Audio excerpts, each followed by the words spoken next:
Hello all, it's James Johnson, aka Sulphur Blade. Welcome back to my channel, welcome back to my content, welcome back to War in the Sea, and welcome back to the continuing playthrough of the Defense in the East. Let's play. So, let's jump right back into things here. We're gonna slot that up there, and get the time started. Let's see what happens today. What is going on right now in the world? We have the Fast APS group moving to Port Blair. We have Surface Action Group Boise coming back to rearm. She just had a very successful run on Port Blair. Took it down to a level 2 airfield from level 5. So pretty happy with that. I was really worried that just having the 3 heavy cruisers wasn't going to be enough naval gunfire for example, taking care of Port Blair, but it seems no, it's going to work just fine.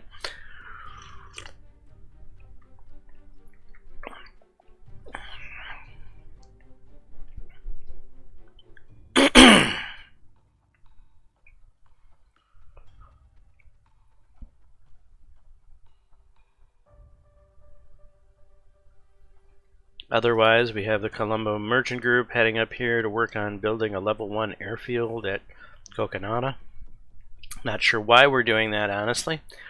We're probably going to need all the fuel and engineering, etc. for building up the level 5 in Port Blair, which is one of the mission parameters to successfully win this scenario.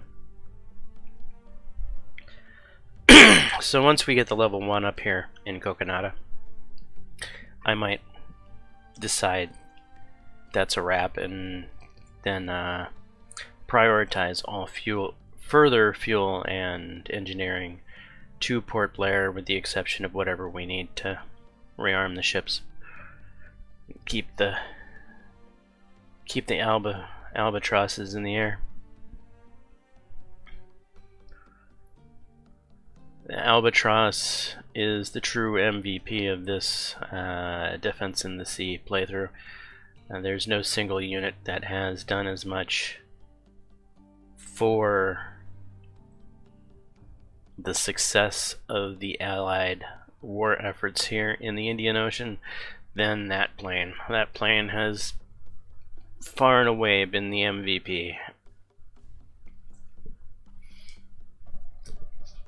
I've really come to kind of have an interesting respect for it. In a lot of ways, it outperforms almost any plane I've used in previous episodes. So when you're playing the Americans, you tend to... Is it the dive bombers that... Yeah, it's the dive bombers you have to rely on, and then the Avengers. The torpedo bombers are slow, sluggish, and typically get shot down. And typically you're only using them for a high-value target like a battleship or a carrier.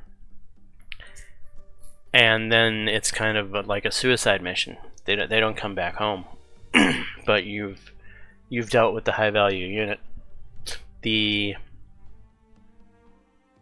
dive bombers, however, they're your workhorses. They sink 90% of what you're working on from the Allied point of view. Then when you play the Japanese, it kind of switches. It goes in reverse. The Japanese torpedo planes certainly outperform the Japanese dive bombers, which the Japanese dive bombers really aren't that great.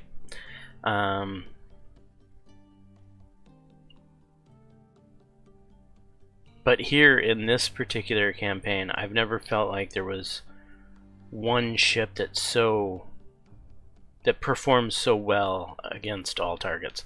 Granted, I sunk a lot of destroyers in very smooth seas, so you know I wasn't dealing with heavy seas a lot when facing destroyers, so that thankfully worked on our side in this particular campaign. Had we had heavy seas around Ceylon the majority of the time, we wouldn't have been able to reliably use the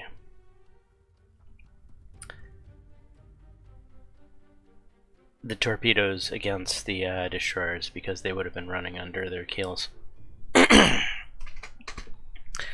But yeah, I've come to enjoy the Albatross as a really successful workhorse, at least in this campaign. But you know, I'm sinking the same ships in this campaign that I sank in, like, say, the American campaign, right? So I just feel like the Albatrosses are really working well. And if I ever had the opportunity in future playthroughs, I would honestly consider throwing in a British aircraft carrier, maybe even picking a British aircraft carrier over an American aircraft carrier. As insane as that is, probably wouldn't, because the American aircraft carriers do have the luxury of having the very solid fighter cover with successful better ranged fighter cover, if you will. That is the weak part of these carriers that I'm using right now, is they're just not able to. We don't have very long range, but thankfully we haven't needed very long range, as the campaign AI has been very fixated on Ceylon. I was hoping, or I was expecting a more varied campaign. I really expected that there would be more probing attacks up north in the Bay of Bengal towards these other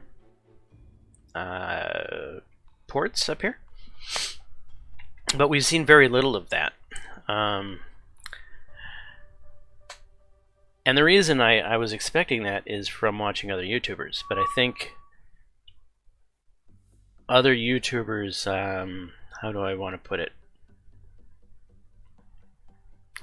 Their non-success, or their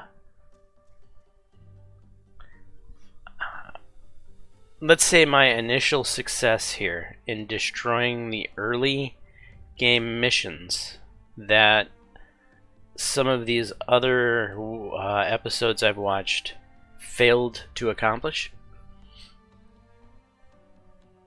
has in a way caused the AI to fixate, because it hasn't been able to move on to missions up here because it's failing to accomplish its primary mission, where, like, when I'm watching Wolfpack, the AI is moving on to other missions all over the place because it accomplished its primary mission right off the bat against Wolfpack, for instance. So watching him, I see, you know, the Japanese going all over the place, and that's because he failed in the initial beginning to turn back the Japanese.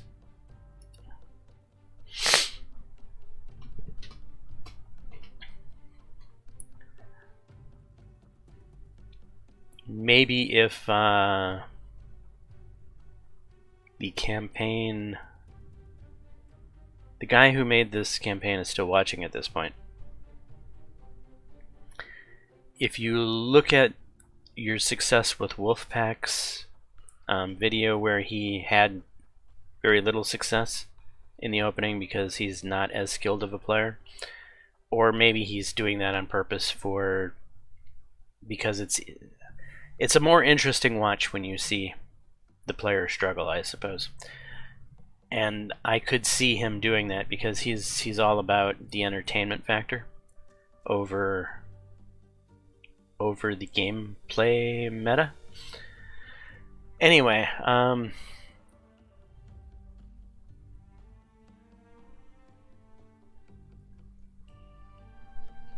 I have this fleet that needs to be rearmed. Anyway, my train of thought is, if you could somehow set up the missions in the future for going up against a player like me that you might want to call my tactics cheese, and you're fair to do so, I suppose. I'm certainly more meta than Wolfpack is, that's for sure. But if the AI is non-successful at attacking Ceylon, there should be a way to trigger the missions up north to go forward. I feel like the missions to trigger up here, like they haven't been triggered because of my success down here. And if you could somehow, I don't know what it is or how you have these triggers set up to allow these other missions to happen, but if the player is having too much success here, maybe you could figure out a way to make a trigger up here so that it doesn't end up like this particular campaign has been, where every single ship has come in here and gone out there. You know, this has become very repetitive. This has been the game loop over and over again as I kill the Japanese Navy. Anyway, let's get back to managing cargo. Not managing cargo, but rearming ships. Yeah, I got that rambling out of the way. Let's head back to target.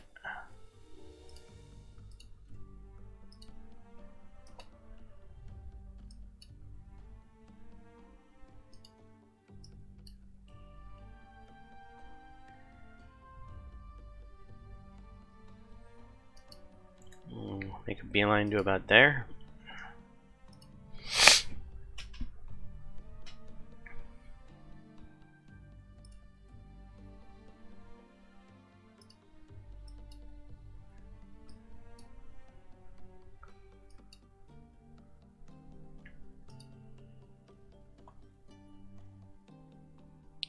Let's put a mark in the water as a meeting point or a staging point for this operation.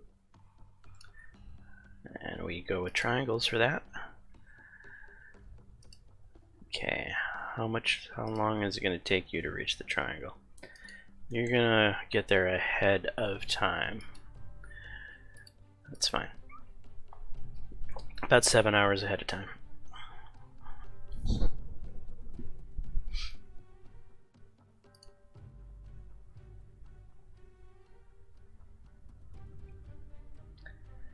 Had I not been jaw-jacking and paying more attention, who knows, maybe this fleet was sitting around for 7 hours while I was attempting to talk about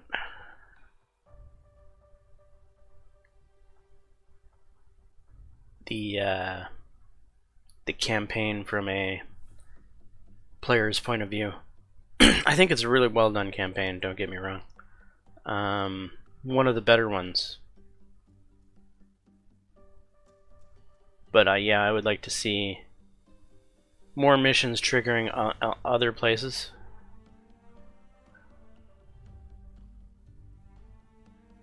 And I'm pretty sure it's because of the success I'm having that these missions aren't triggering. And I'm gonna stop talking about that now.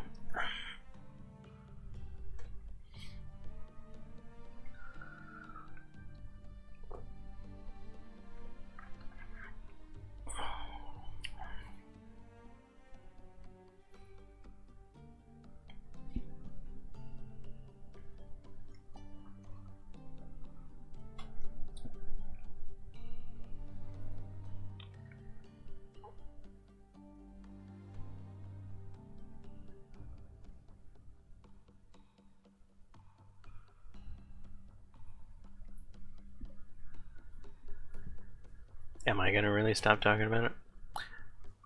One other thing. I think the most successful thing that the Japanese have done really in this campaign has been with the strategic bombing. But but it's been very all over the place. It doesn't seem like it's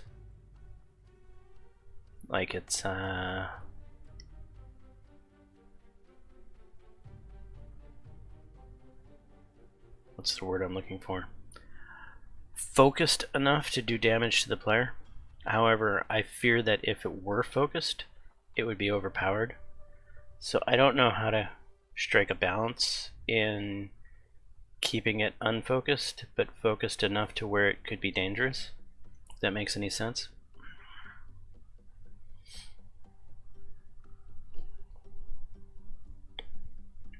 For instance, if you only targeted like the one port in Ceylon over and over and over again, yeah, that would decimate Ceylon. I could really see it. The strategic bombers would be almost overpowered in that point of view. Well, that depends on if I'm able to turn back the strategic bombers. And in Ceylon, I'd probably be able to do it.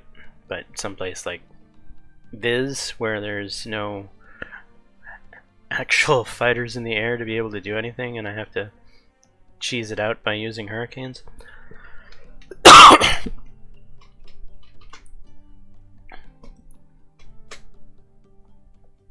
That could be more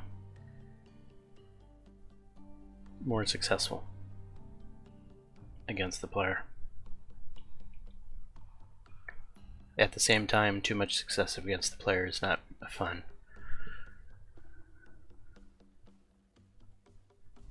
Maybe if you only like targeted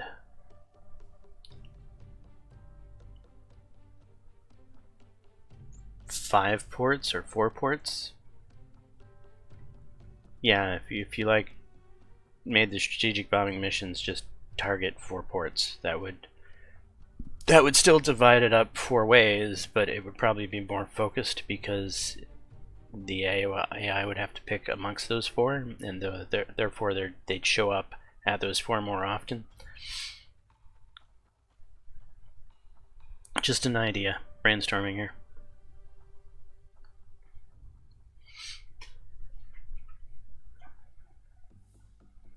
Maybe someday I'll make my own campaign.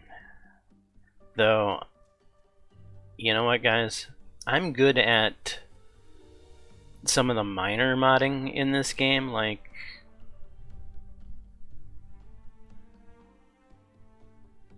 putting in a brand new ship, for instance.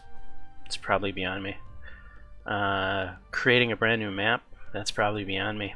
But if I could utilize somebody's map and, you know, the ships that some of the mods have already used, and just tweak it out and tweak the missions and stuff, I might be able to come up with something pretty decent. But it wouldn't exactly look much different because I'd be reutilizing somebody's map. And then again reutilizing some other modders' units.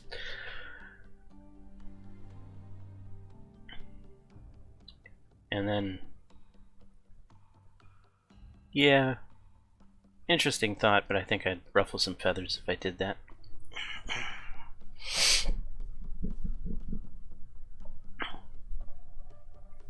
I mean, I'd be willing to of course, give credit to the original mods that I'm utilizing to create the more fine-tuned version, which in a way is what I do here, but I'm talking to a greater extent than what I've done in my campaigns. You know, what I've done in my campaigns is just change a couple of true-false things here and there and tweak a couple of little things. This is minor compared to the ideas I'm having in my head right now.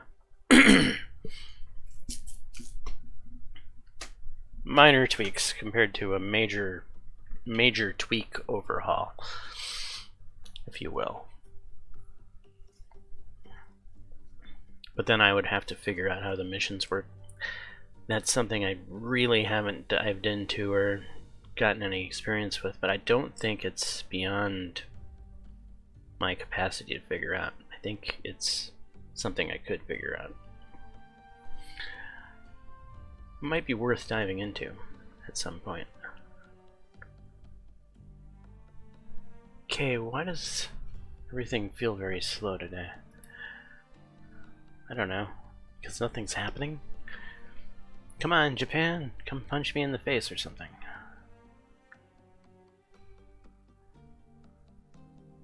And why does it look like my aircraft carrier is sitting still? Because it has been sitting still for going on who knows how long now.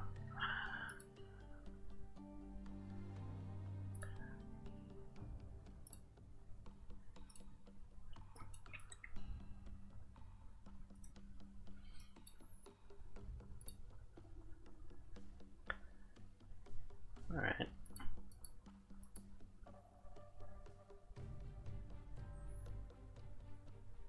That might be why the game was feeling slow. I fixate on looking at my carrier, and so if my carrier's just sitting there, not doing anything, it's like the game's on pause. Okay,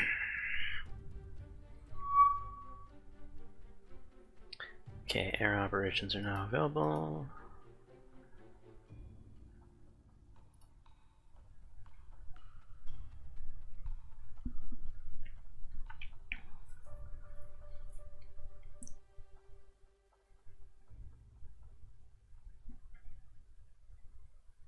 Alright, just shut up and play. Okay.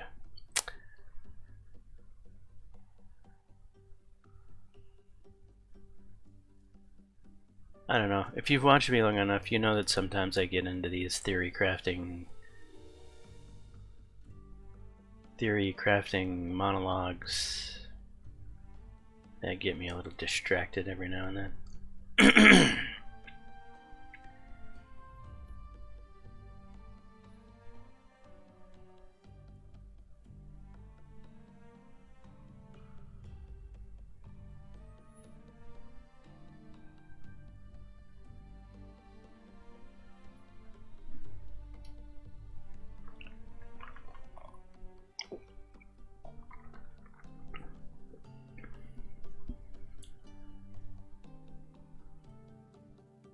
Right, it's 8 o'clock. Let's start looking at how long things would take to happen. If I sent you straight in right now,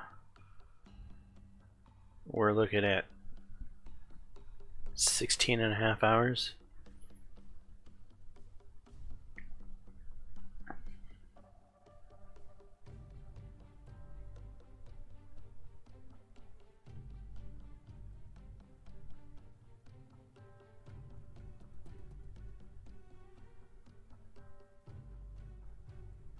So that would be midnight 30-ish. My math is right. That's not actually bad.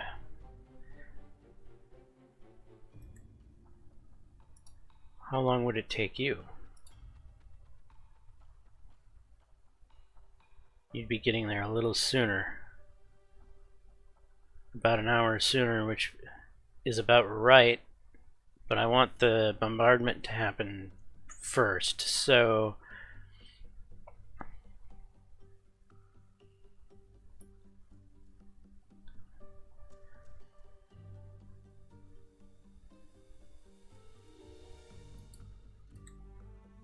we're gonna have you sit still for a bit. We're gonna send you right in from where you're at. And so at 9 o'clock, if we then retask fast APS to head to target, we should have them synced up. Ish. Maybe. Maybe 9:30. Yeah, let's go with 9:30.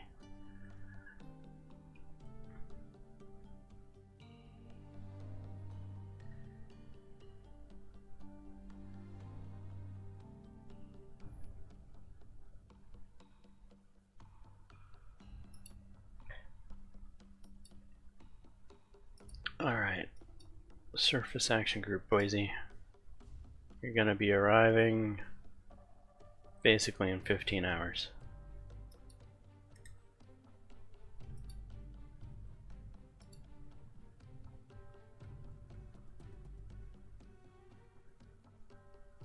Come on.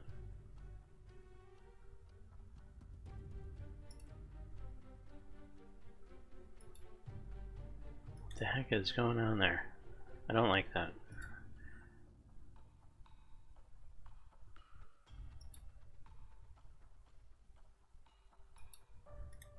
That's a little bit after.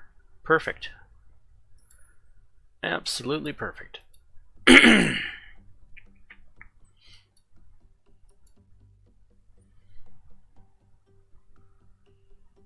We didn't have to sit around much either.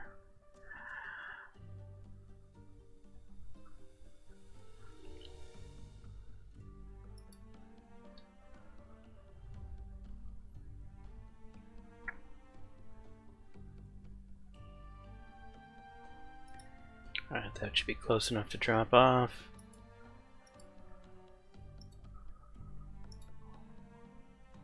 Unload all our cargo.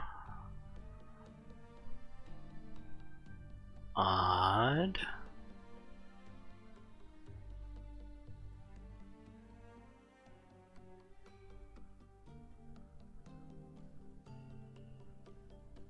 I don't quite understand.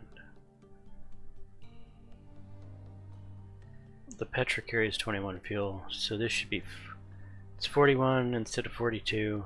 Okay, still 2 trips is not going to be 50 no matter how you slice it. I'm going to have to make a 3rd trip.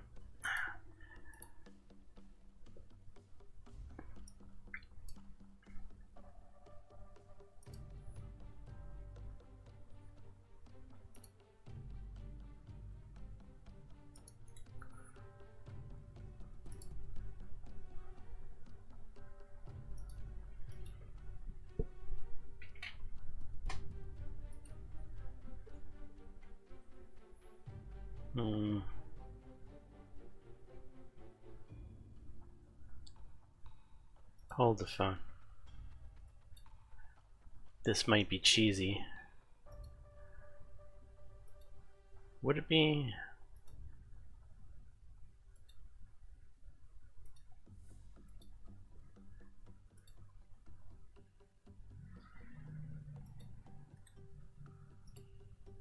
Alright, we're heading to Viz. We're gonna steal Viz's fuel and engineering. Are we really? Well, we're not planning to rebuild it into a level 2. Last time we built it level 2, it only gave us like 1 of these float planes. Wasn't an incredible investment. Okay, we'll steal the fuel and engineering.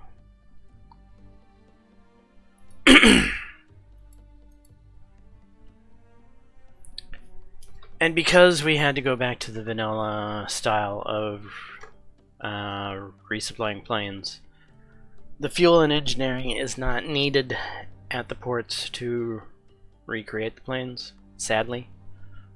I did like that mechanic, I really did. I liked the limitation of having to... It gave reason for logistics. I like logistics. If you've watched my playthroughs, I'm a logistics person, so reasons to do logistics are great. I really like that. But sadly, the patrol bug forced me to go to the vanilla version of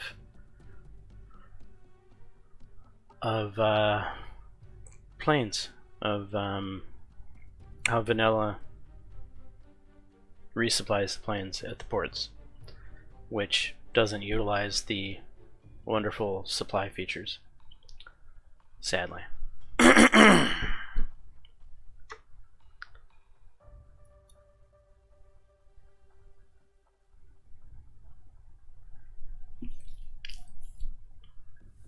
I think if the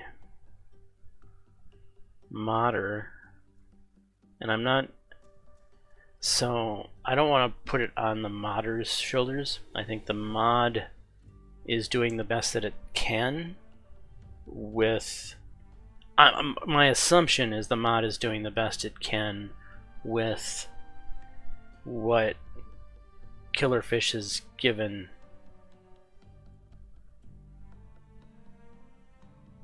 given the modders to work with. I think there's a base game issue, it would be my assumption, that needs to be rectified to allow the game to not freak out when you have the setting of limited I'm turning into Joe Biden here. I can't remember words and details. Of limited... Basically, you only have one plane show up each day in these mods. The mods are set so only one plane can be resupplied. Limited resupply, yeah, that's probably the term I'm looking for and I'm struggling with. Anyway,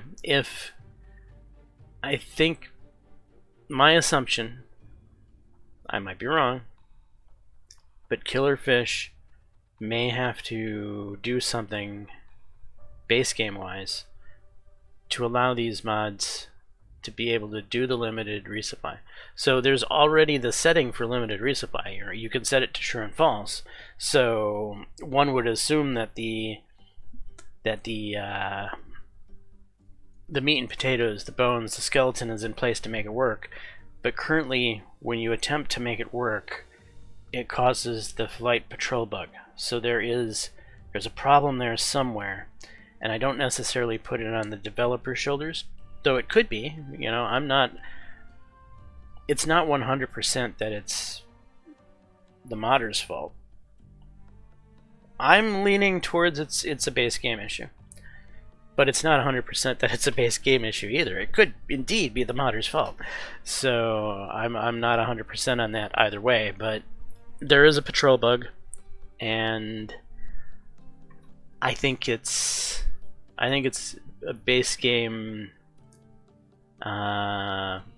fighting the mod. That's what it simplifies down to, and it's something that the base game needs to be told to not fight the mod about, in most simplified terms that I can put it.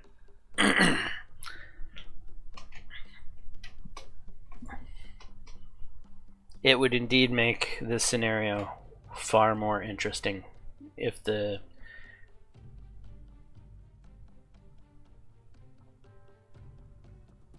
have to worry about getting supplies all over the place. And in fact, I was enjoying that in the beginning issues of when we started up this campaign, and I was succeeding at it too. I was succeeding at getting my supplies all over the place so that I would have these planes functioning. Though that would then make the whole utilizing bombers to shoot down strategic bombers a whole different story, wouldn't it? It would be harder to is that cheesing the strategic bombers? I don't know. I'm using the tools at my disposal.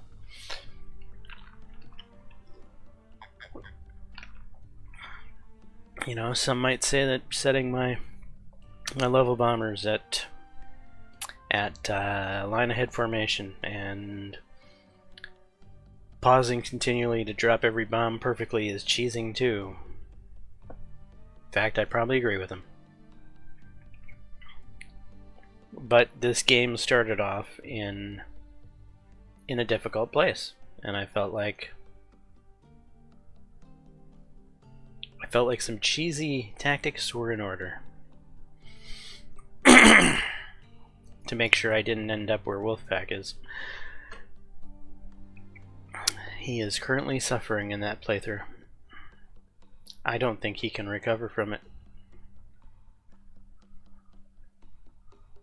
I think the Japanese will end up winning that playthrough,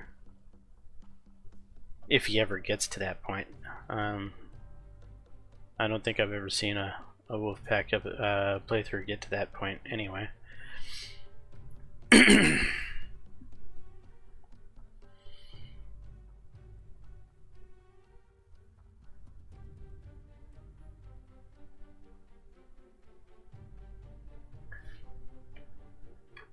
coming up in 1800. Let's go ahead and speed it up. I'm in slow-mo today. Alright, let's slow it down a little bit now.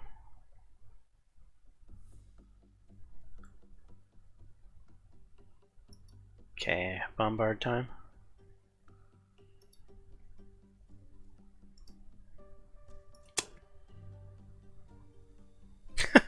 Well, good thing there was no cargo down that.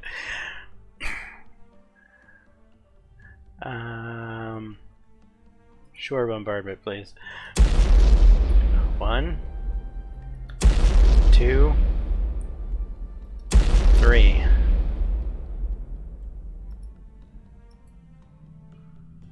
Completely obliterated. Nothing left here to worry about. In fact, I'll let our cruisers sit here.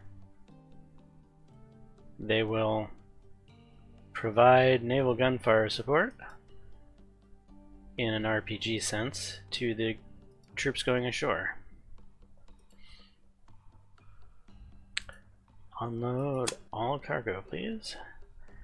Okay, so 3,832 troops just went ashore with 4,620 supply, and the things in Port Blair look in our favor. Completely in our favor? Not quite, but in our favor. And it looks like we will eventually get Akyab. We might have to do one more trip here. I think one more trip is in order, as this is like the primary goal for us, and it's also the primary goal from the Japanese point of view too.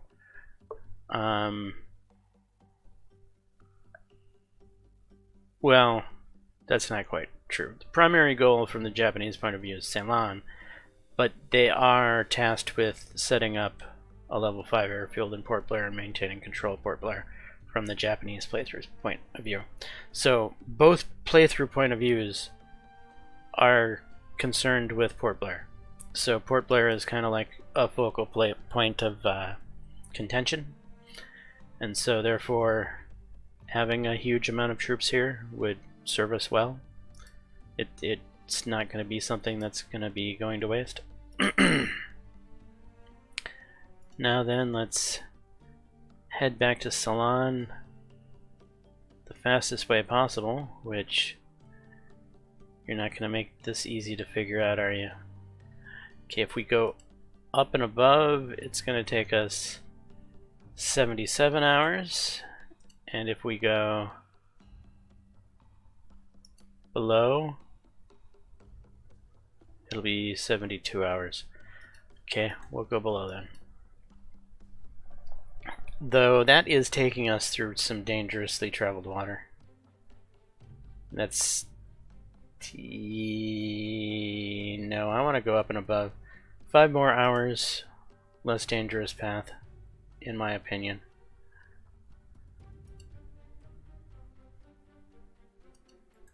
So, missions are spawning somewhere in this neighborhood that they travel into here, and then mission exit comes along here. So mission comes in, goes into Trincomalee, exits out this way. So this is mission exit. As long as we're destroying the fleets on mission entrance, they never get to mission exit. So this water is far safer than traveling along water where mission beginnings are happening. Anyway, that's the thought process there. And now that they're leaving, there's not a way to just have you shadow. No. Kind of wish there was a shadow tactic or a shadow setting.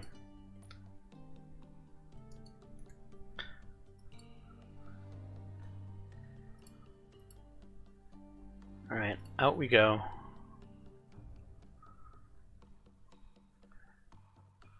They are going to be hunting us. Maybe, well, it's too late now. I've already sent the merchants this way. Then again, when they did hunt us, they were hunting us with fighters, and fighters don't exactly strafe anymore. That's true. They just are annoying. I don't know what I don't like that setting. Fighters should be strafing. I mean, what's the point of going and hunting ships with them if you're not going to follow it on with any type of capacity of damaging the ships?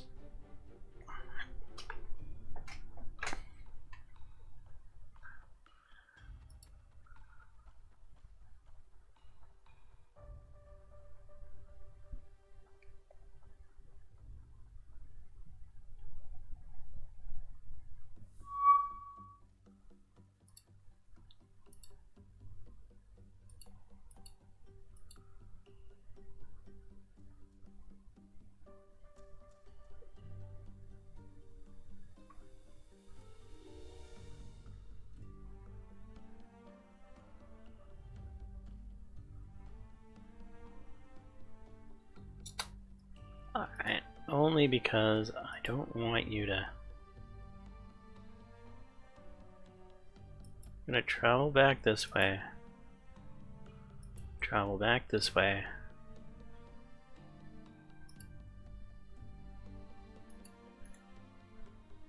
I want to shadow the merchant for a little bit as it's exiting, because I am worried about air retaliation, and I would rather any retaliatory air hit the much more capable surface action group than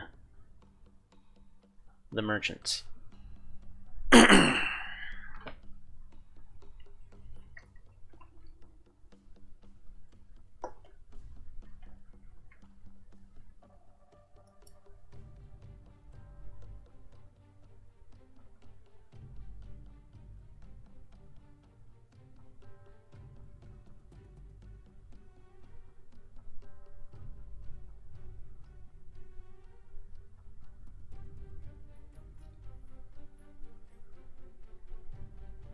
Oh, yes, we have.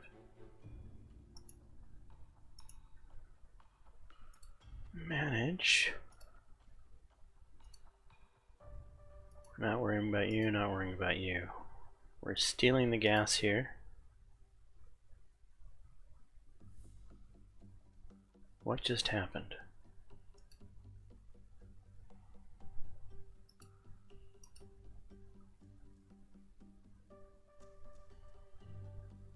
You know, I don't think I've fully unloaded. That could also be why things didn't seem right. Could be. Yeah, there's still engineering here. I did not fully unload, did I?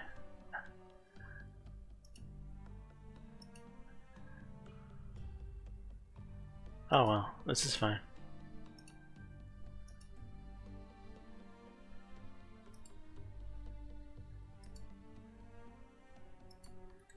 We're just better utilizing our supply and engineering now.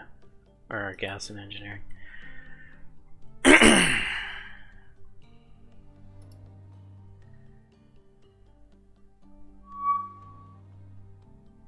Kingfishers, fighters. Wonderful. Here we go again. Start, retreat, leave, confirm.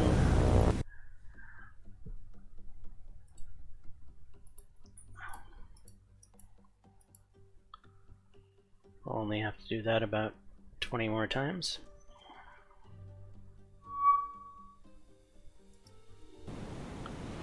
Literally.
Now, some of you might not like the fact that I don't. Enemy troops defeated at Akyab. Okay, so Akyab is now fully under our control. The fight is finished. Finito. Excellent. Some of you might not like the fact that I retreat out of those scout plane encounters, but setting up new patrols with your scout planes over and over and over again really gets old. So anything I can do to avoid having to do that over and over and over again is fine. Then you're also going to be saying, but that's a plane the enemy could have shot down that you wouldn't have. And my counter to that is, how many instances of single plane scouts were shot down in World War II? I'm going to tell you the answer is very few, because a singular plane flying in the air in a world that largely revolved around eyesight and not radar. Yes, there were some radar capable planes in World War II, but they weren't air-to-air radar. It's not the sophisticated radar we have today that can be like, holy crap, we got a rocket inbound on us, we need to flare out. Or, holy crap, there's another plane in front of us. No, that didn't really exist in World War II age. The radar in World War II was your eyes. And while you're flying in a group of, say, 24 Corsairs escorting another group of 24 Avenger torpedo bombers to make a strike on an aircraft carrier, you know, holy shit, there's 48 airplanes in the air over there. That's something that's kind of easy to see with the bare eyes, but one singular plane flying somewhere often was never seen, because it's a vast, huge world, and yeah, it's just, that's the way it was. It's easier to see a group of things than a singular one. And so all of these singular planes that are always getting jumped is highly unrealistic. And couple that on top of the fact I don't want to have to reset all these goddamn patrols over and over again, I just retreat out of them. There's no point. It's just a waste of time. It's a waste of your time waiting for me to wait for the 24 airplanes to spend 10 minutes faffing around before they finally shoot down the one plane. It's no fun all around.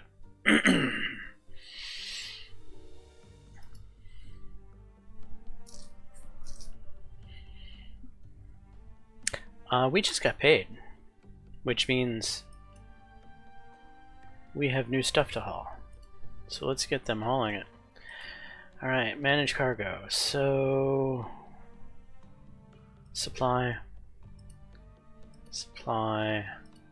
Here are the oilers, so you'll take that. You take the engineering. You guys are taking supply. And let's go troops with you.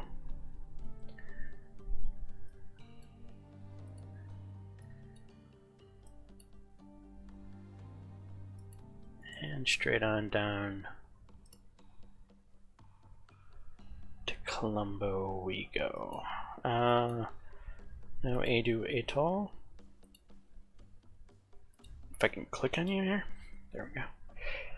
Terrible location on the map. Wish there was a little bit more buffer off the edge of the map, but it is. It is what it is. We make do.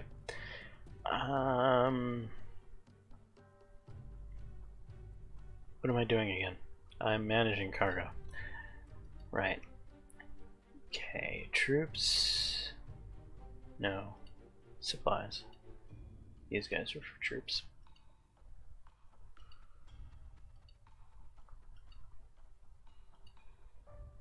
Chama is for fuel. You're for engineering. Okay, these guys are for hauling supply.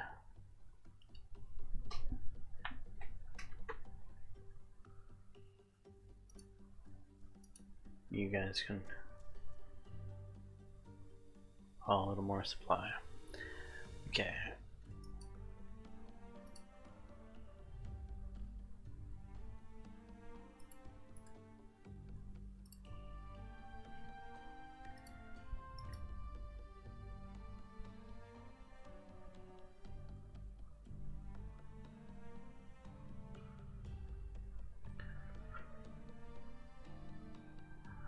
$35 command points.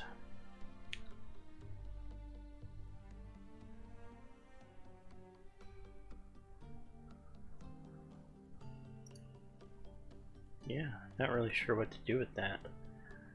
I was originally planning to fully expand this invasion force, but it seems to be good enough as is. We could probably give it another destroyer, but we don't really have another destroyer available in Colombo to work with it. I mean, we could order one down here and have it meet up.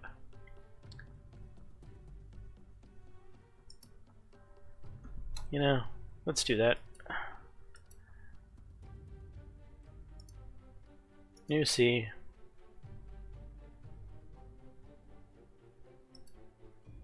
Destroyers.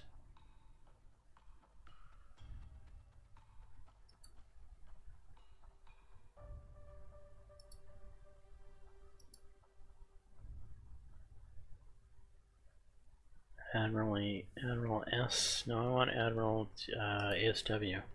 Yeah, that's what I want. Oh, I already have the only Admiralty ASW on, huh?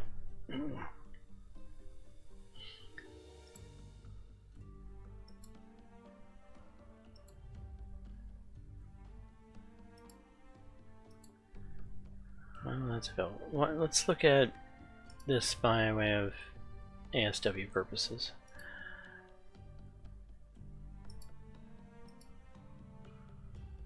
The AB wouldn't be bad. Holy crap, what are you? I have a feeling this is a very expensive destroyer. It is. I mean, we have the spare command points. We do.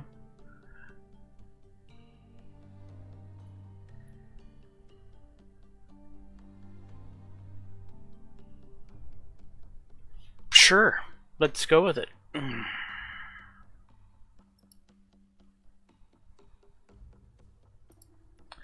I mean, this would be far better for an actual ASW group, to have an ASW group floating around the map instead of escorting an invasion force with it. Yeah, you know, that almost makes sense in my mind. Maybe I should put an ASW hunter out here. Nah, we've been hit so little with submarines. I don't see a need for it. If the submarines were a bigger issue, but I think since we're hugging coastlines, we're avoiding most subs. Maybe this one route here would be. Nah, not doing it. Okay, just head on up here.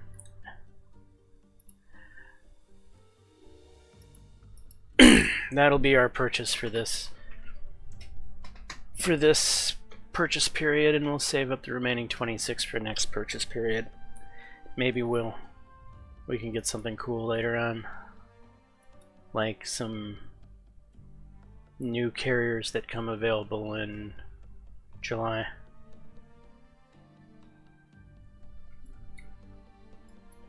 Yeah, that's what we're gonna save up for escort carriers in July. That'll be our last ship until then.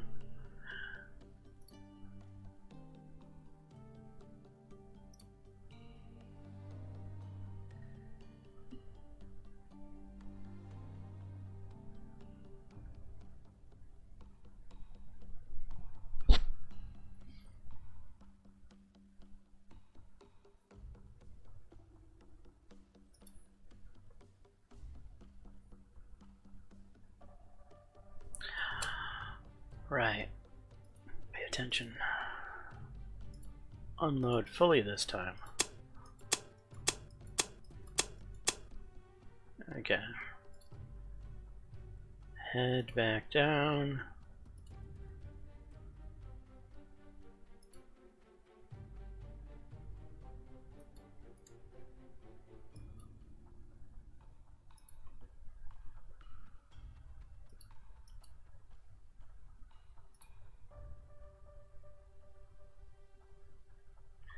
And that should be enough for level 1.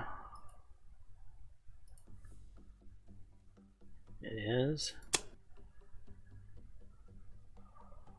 What do we get here? Oh, it's not... We don't know yet. It's not 5 o'clock in the morning.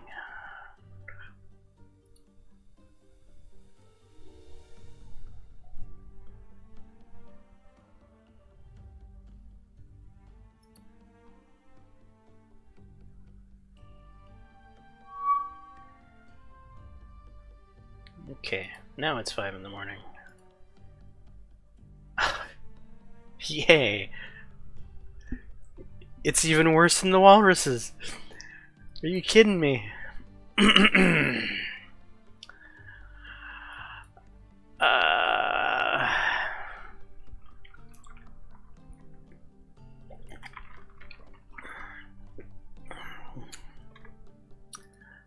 Well, I guess we have more scouts.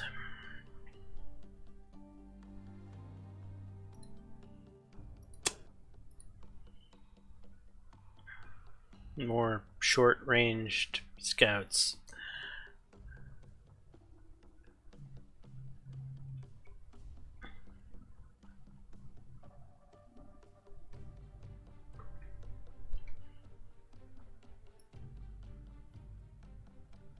The walruses were better.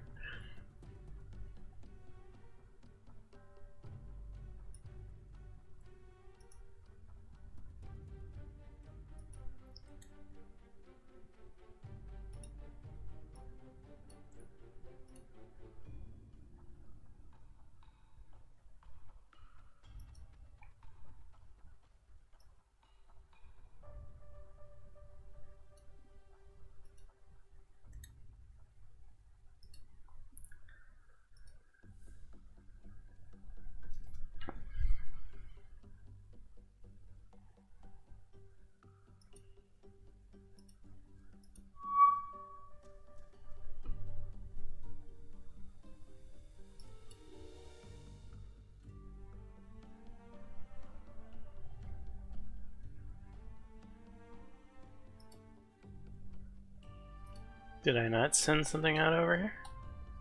What's going on? There's just one. Where's the other one?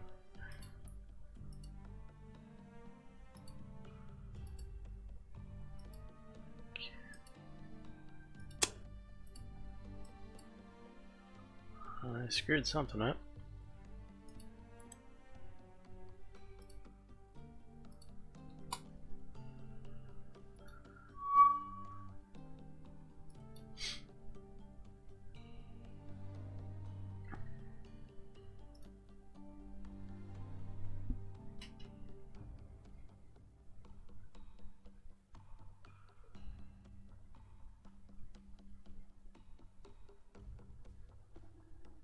That would be a cool feature too, is to be able to dictate what your loadout in your airfield's going to be. So let's say maybe you wanted your first plane to be fighters, and you were interested in, like, say, hurricanes. Well, that would cost X amount to build that airfield because it requires those hurricanes, and they cost X, Y, and Z. Or say you wanted float planes like that, maybe that would cost X, Y, and Z, and it would be cheaper because it's just a couple of float planes. And so you would spend less money to build a simpler airfield based off of your initial setup of the airfield itself. Am I making sense here? But I don't know how you would implement that into the game. But it would be nice to be able to control what airplanes are in your airfields. other than to, you know, go into the config files and manually change it. You can do that. If you're not aware, you can absolutely change what planes are in these airfields. And, you know, that's an example of something I would do if I was to, you know, try to set up my own mod. But I'll deal with what the mod developer has given me here, which is horrible planes. Thanks.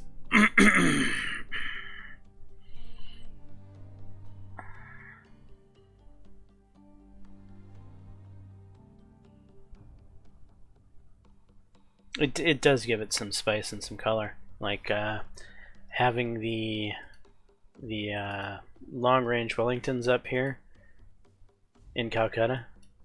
I mean, I should be I should be bombing Rangoon and Bangkok all the time with them, but I can't be bothered. Not that I can't be bothered. It's just I don't really understand strategic bombing yet. Even from this playthrough, I haven't really completely gotten a grasp of it. I've seen how it does some damage to my facilities, and when they get to such an integrity, they can de-level them. But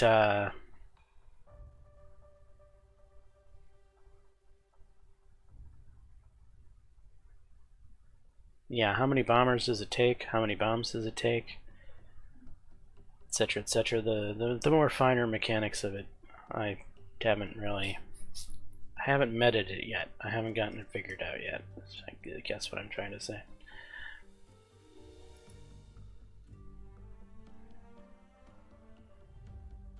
And I believe that if I was to do the strategic bombing, if I was to be utilizing those strategic bombers myself, I don't think it would be very fair for the AI. I think it's a mechanic that works better for the AI to have to try to even the playing field against the player. But I think as a mechanic that the player has available to it, you probably could do some serious devastation to the AI with strategic bombers. And I don't see any fun in that.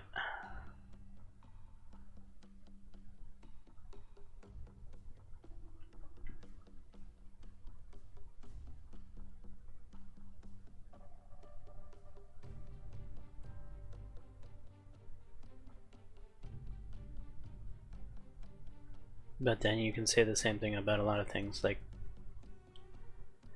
my micromanaging of the level bombers at high altitude, doing pinpoint drops on carriers and battleships and heavy cruisers, etc., is probably not all that realistic.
Alright, Boise. Rearm. We're gonna send you back out.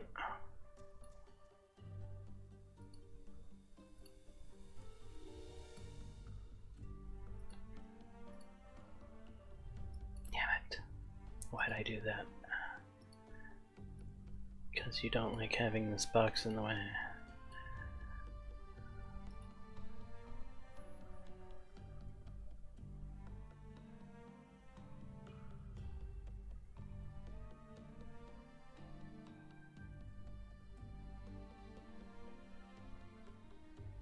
Head to about there, and then we'll figure it out when we get there.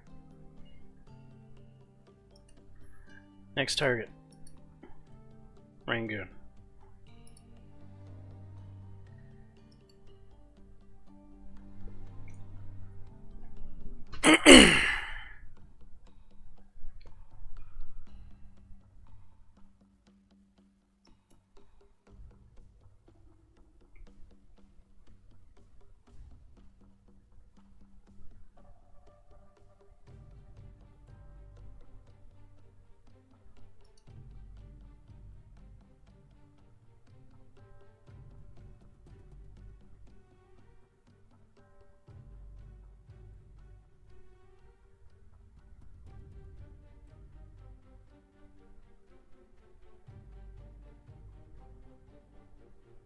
You know, we might be wasting time at Ceylon right now.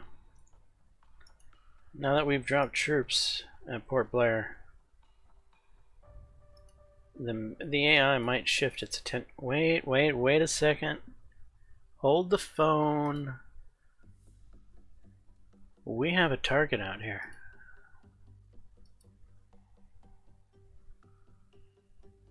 Aircraft carrier of some type. Or that could be a spotter airplane.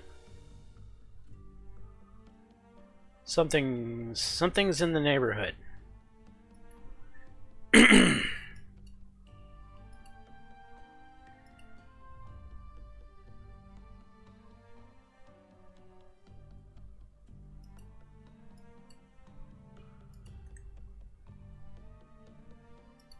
Time to go investigate.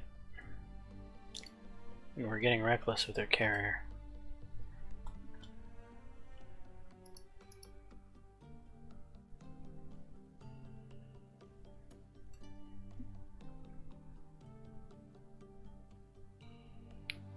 Vanished around here. What is our visibility like out here? Really good. Very low sea state. Oh, look right in front of us. Look at that. How did you not see that? Why did I have to go to tactical to see that? Really, game. Sometimes this game pisses me off. This is an obvious example of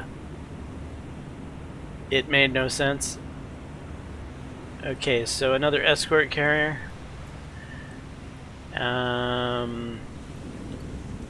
Another Fuso. Another heavy cruiser. Destroyer.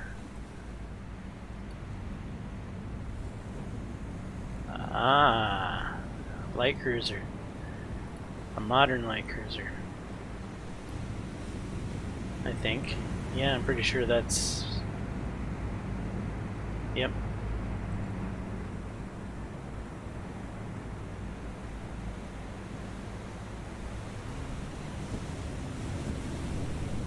Seriously, game. Seriously, why'd you do this stuff? Alright, so I just gave this fleet invisibility now for X amount of time.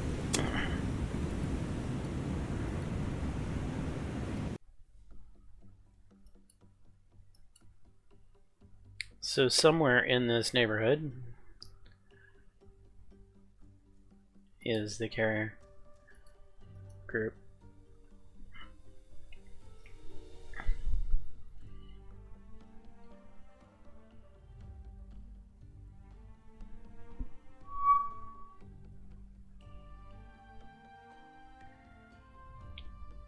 Well, there it is already.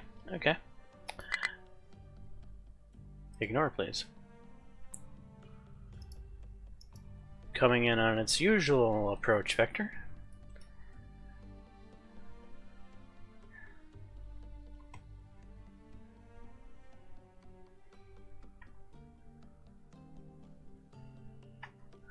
We're a little bit outside of range.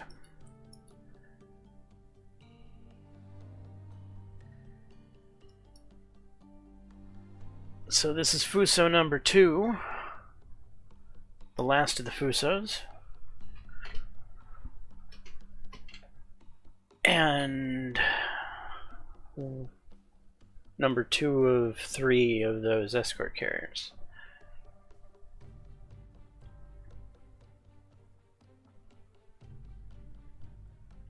Yeah, and think if we had gone this route, that carrier would have been all over these guys on their way in.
Alright. Reset the course due south.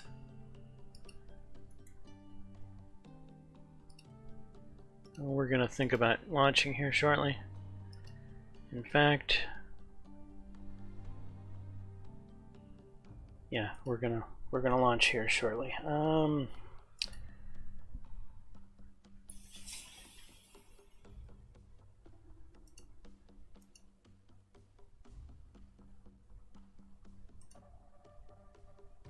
Albacores from Formidable.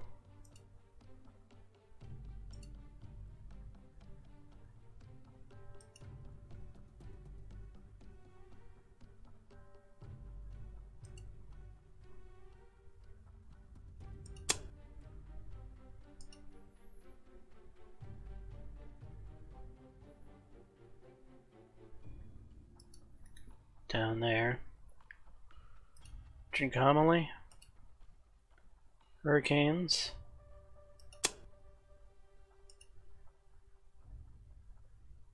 Escort the Albacores, please. And Indomitable, your Fulmars.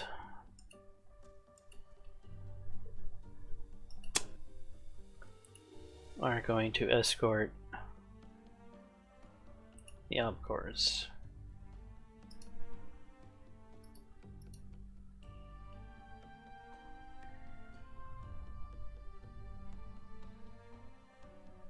And you're like, why the Fulmars? Because the Hurricanes have such low endurance that if you notice, the Fulmars do this weird back and forth as they're escorting the Albacores, and it uses up a ton of the endurance.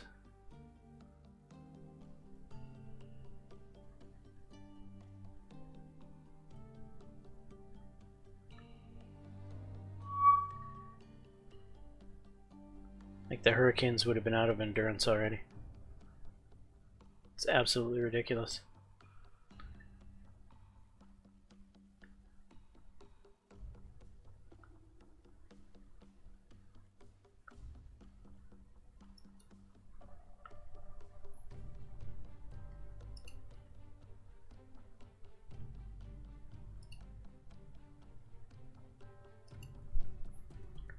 22 hurricanes, 178.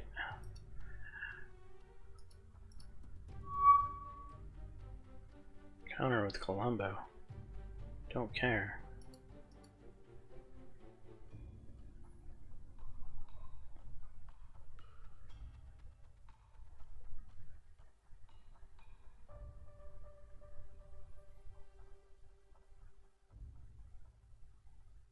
Alright, I think it's time to unshackle these hurricanes.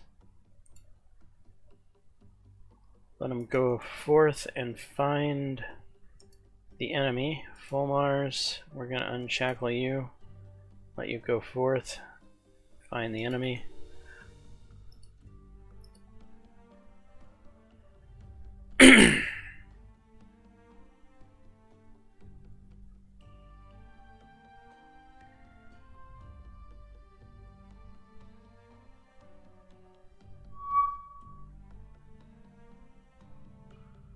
Counter with Calcutta. Oh, well, Christ. Just exactly what we need to happen right now. New air. Hurricanes. Don't fail us this time. Commander, if you fail us again, it will be for your last time.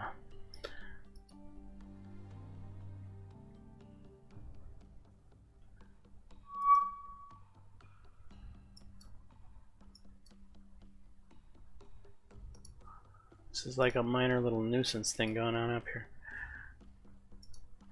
Okay, to tactical.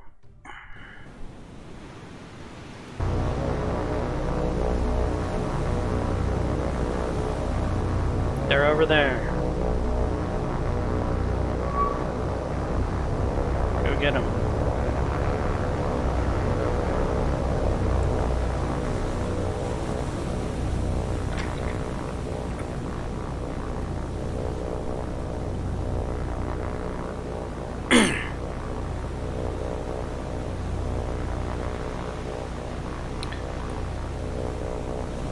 One thing I find interesting about these Japanese bombers is how aggressive they get. They start to dogfight, literally.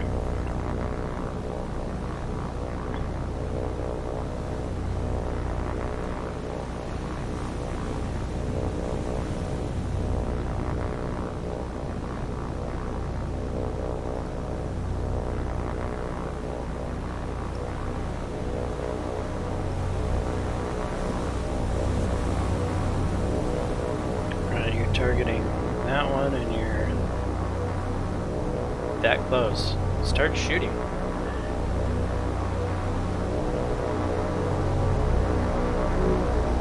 Thank you. And you got your ass shot down. And you got your butt shot down.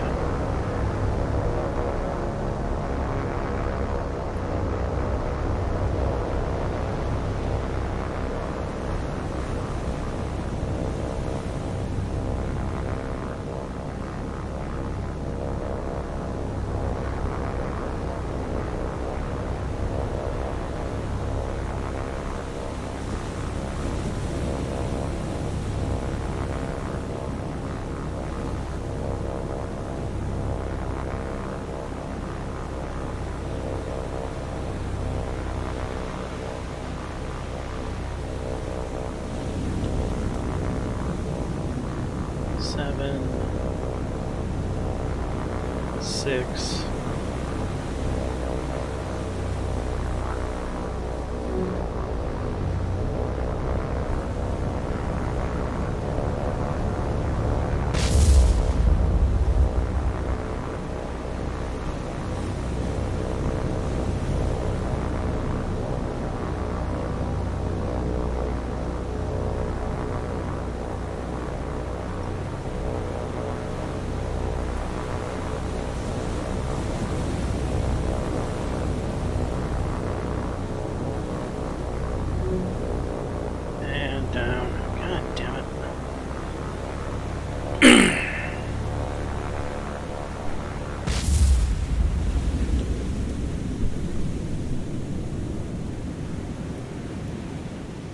They've failed us again.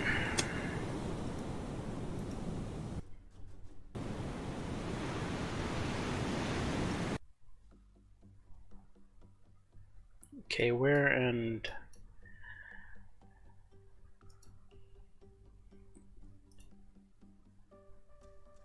I mean, you guys are in the right area. I don't have time to be concentrating on two locations at the same time. This is freaking annoying.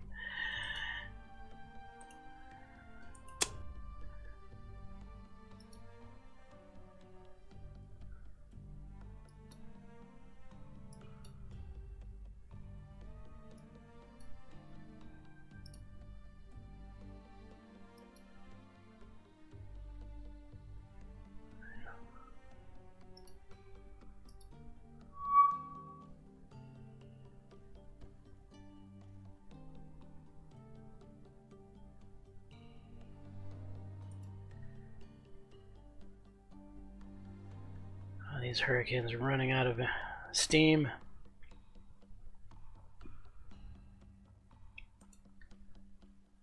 As are the Fulmars.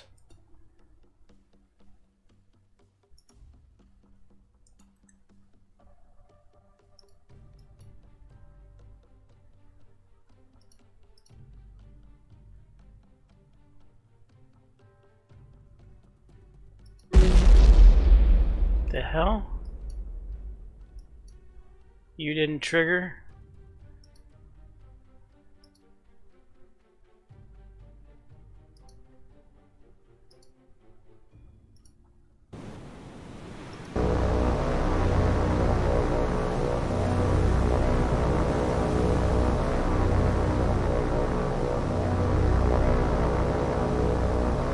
Wellingtons, you did a terrible job guarding your airfield.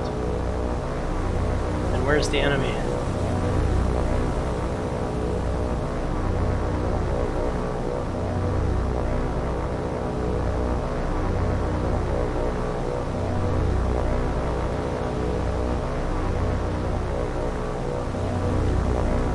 I don't see him. Flippin' invisible enemy. Okay, well, retreat. The airfield was hit. Whatever. Did anything get you deranked? No. We just lost some integrity. Okay, RTB. I can't be messed with this.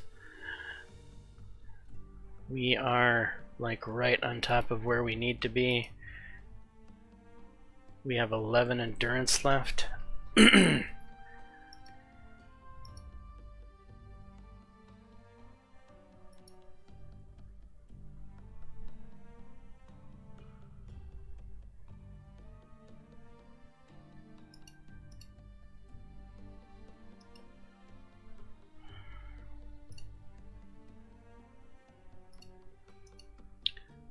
Alright, let's go to tactical here. Hopefully we'll pull everything in. We did. Did we pull in the carrier? Well, the Fulmars are on the edge of this circle.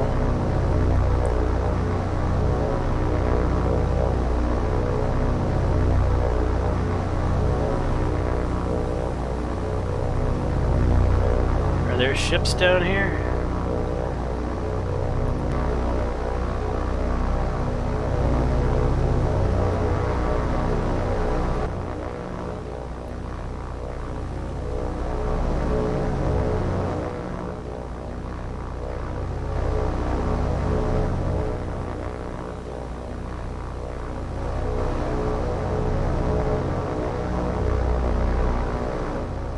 So clear, I should be able to see them. But I see nothing.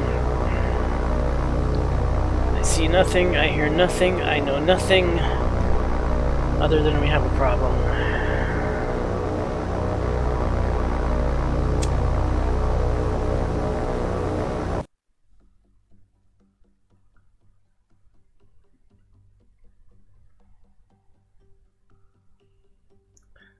Alright, we're gonna try something slightly different here. We're gonna go forward just a slight bit. Fulmars, can you pull them in?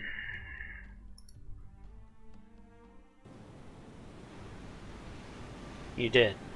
Are we close enough? We are close enough.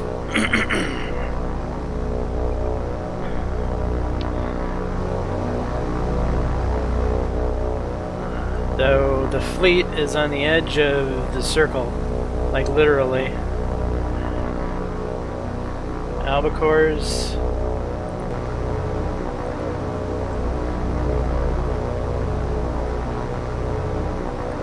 Right, 19 through 28. I can't target ships because we don't see them yet. Right. I can start making them descend.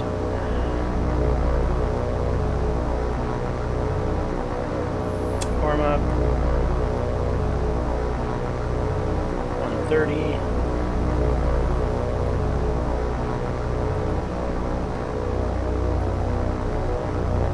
Form up.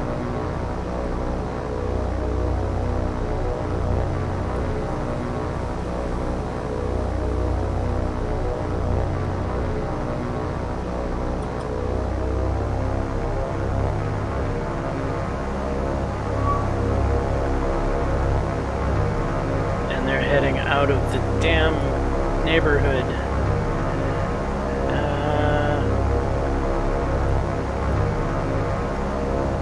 Course this way as quickly as possible.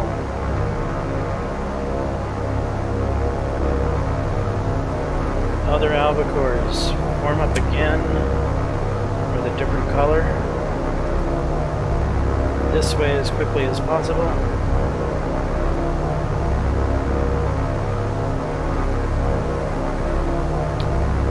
Hurricanes.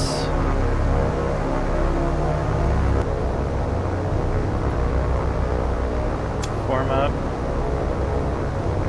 Speed up.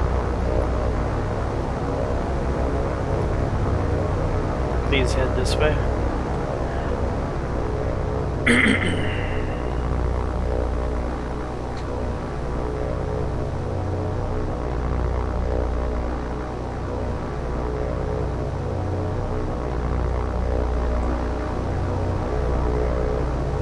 Ships are trying to escape. We can't let them.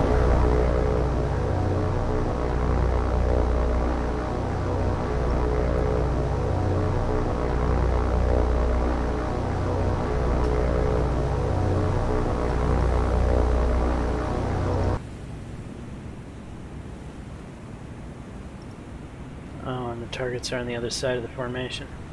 Son of a gun. We'll have big fun on the bayou. Which means we're cutting across. Destroy a heavy cruiser. Oh, that's gonna hurt.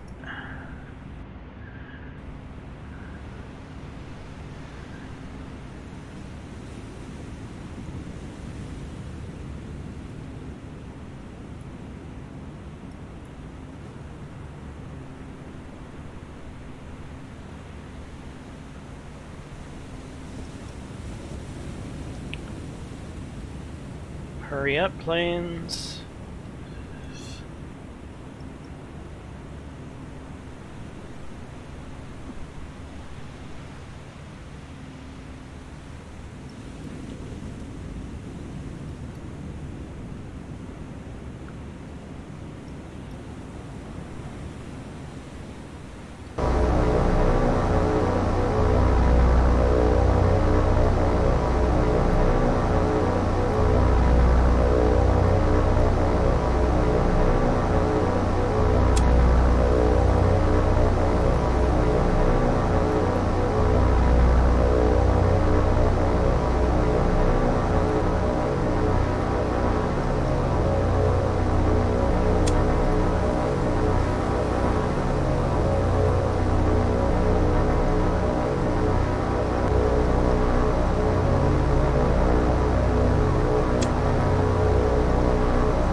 good thing about this particular engagement is we don't seem to have any enemy air cover.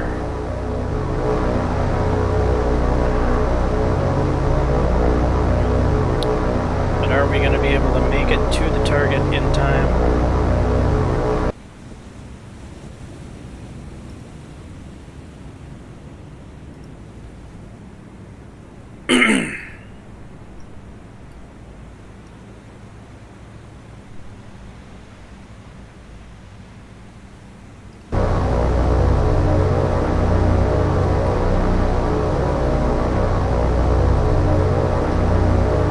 We got a good distance to go here.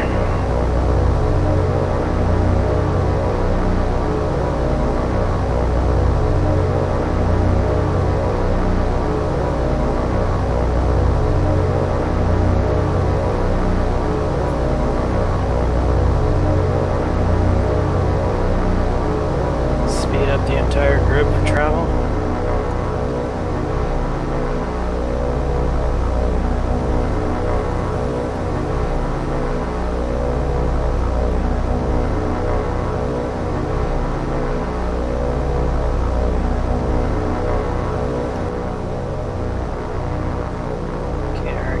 Start circling, just in case.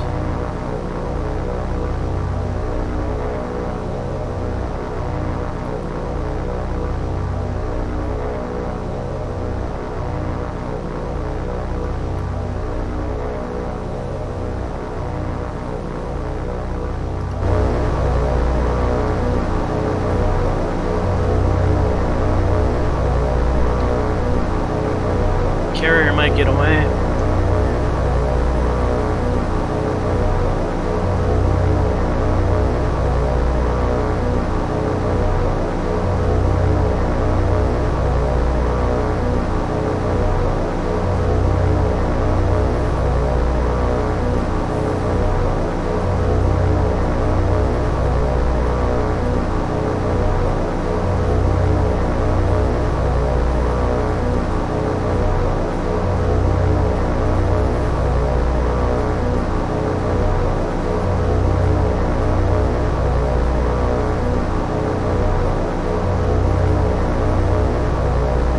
They're running for the magical disengagement line. Hurry, we gotta get there quick.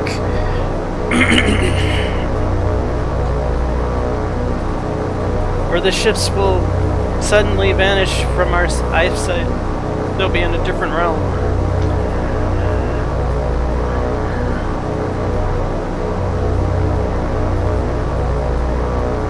Oh, some of them are navigating.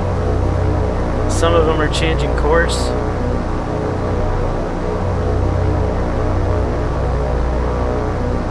And they're coming back into the theater. That's what we need.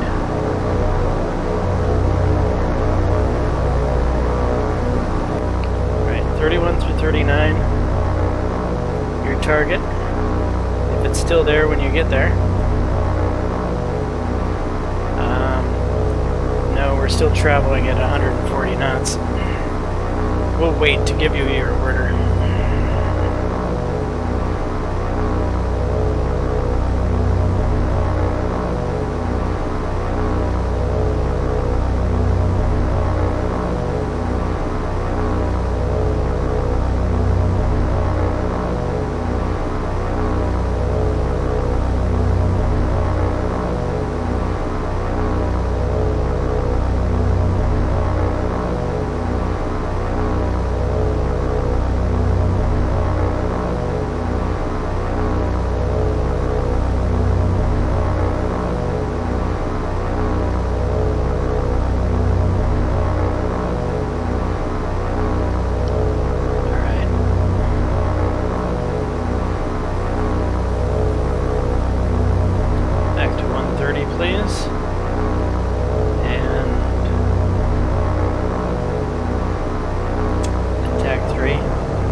task. Target 4. Attack. The carrier just escaped.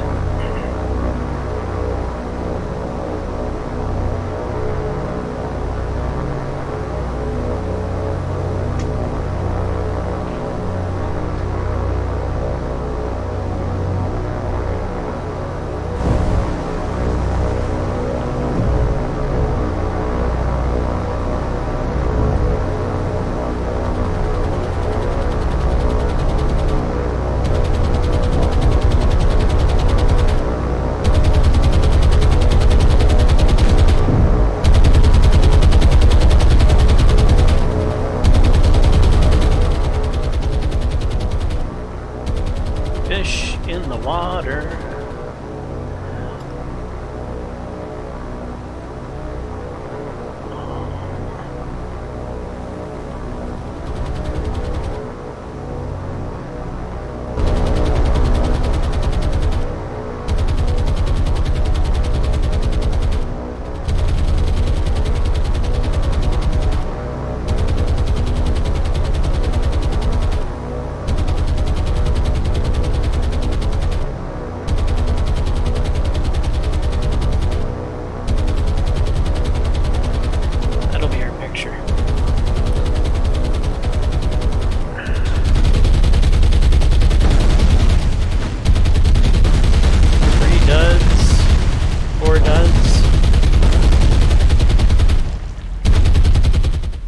Too many duds. Terrible angle.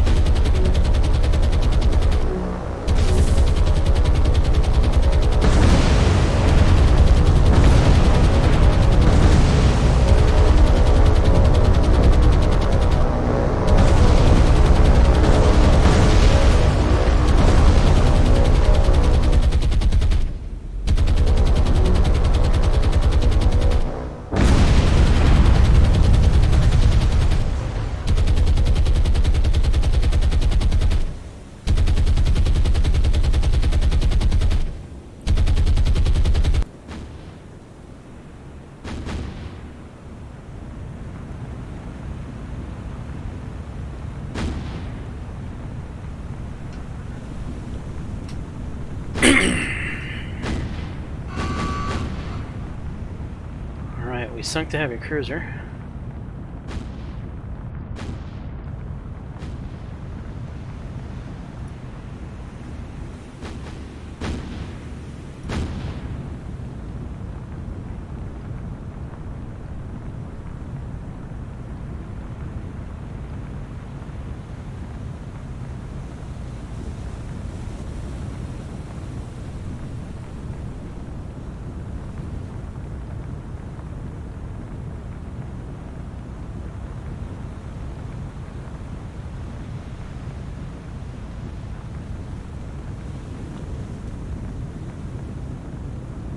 Pretty epic list.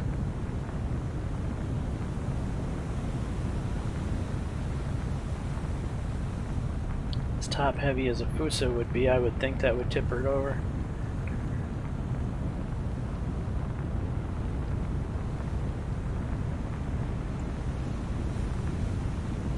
All that steel up there leaning to the side.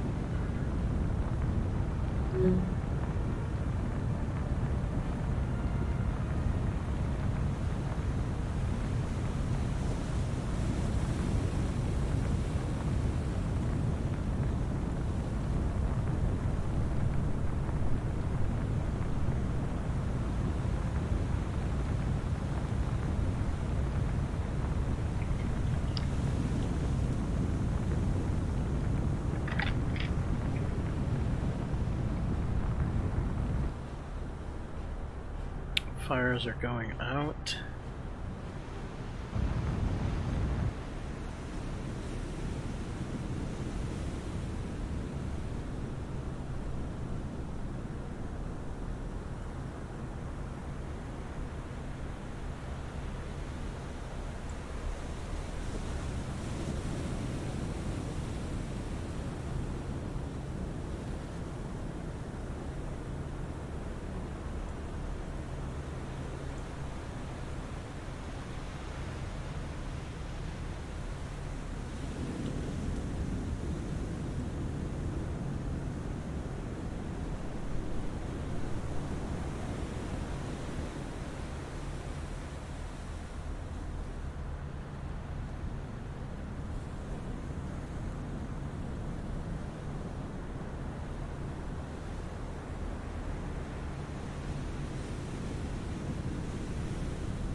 think this Fuso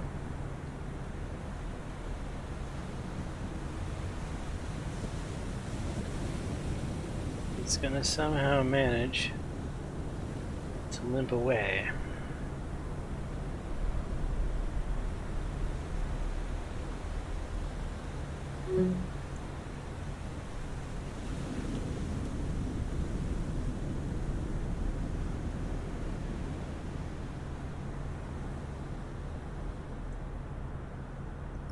Alright. Retreat, leave, confirm. It's only heavy, it's not even critical. And the primary escaped. We only lost 4 albacores though, so that is... I guess that's a plus.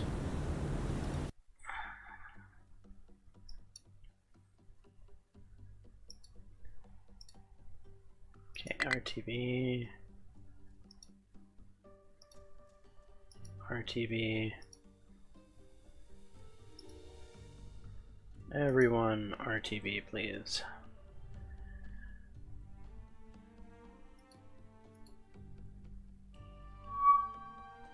Counter with Calcutta. Really? Thought they already bombed.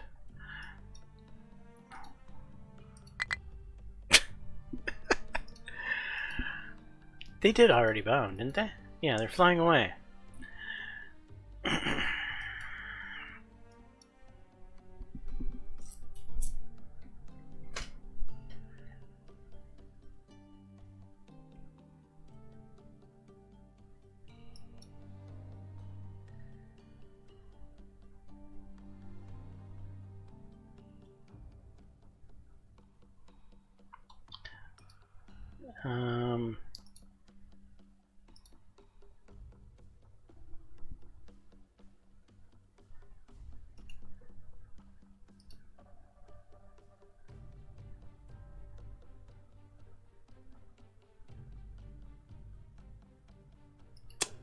Launch the martlets.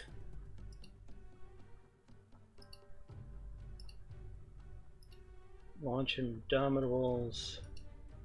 Albacores.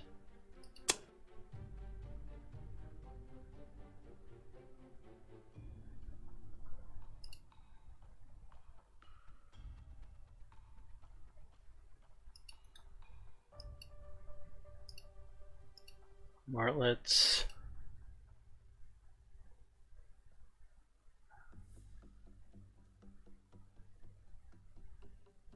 I believe it's these albacores you're escorting, hopefully.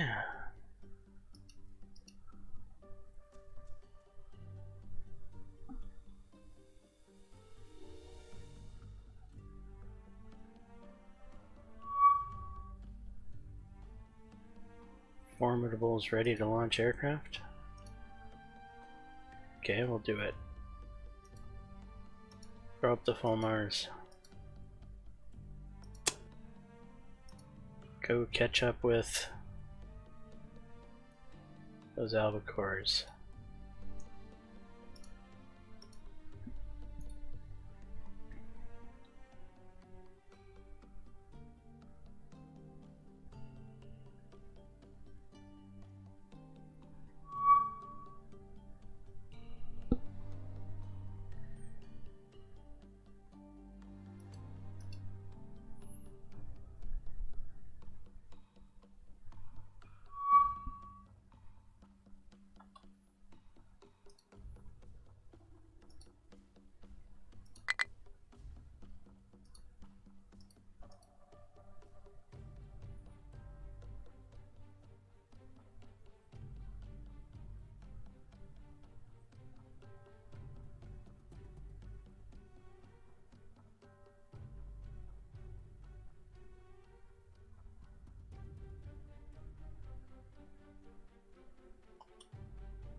$214, $237.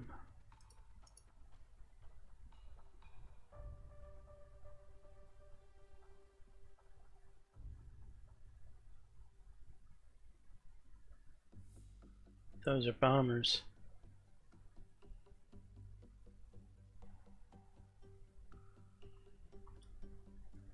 Those are indeed bombers.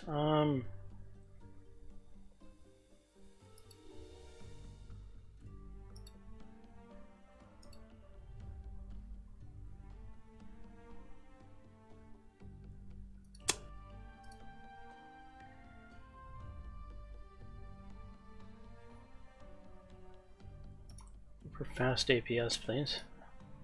Just in case.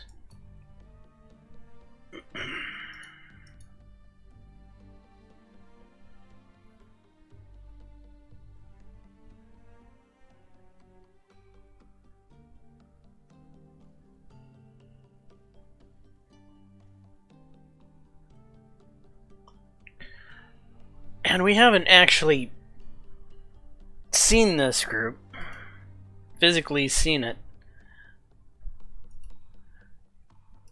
We've just been finding it in tactical. It's nighttime now.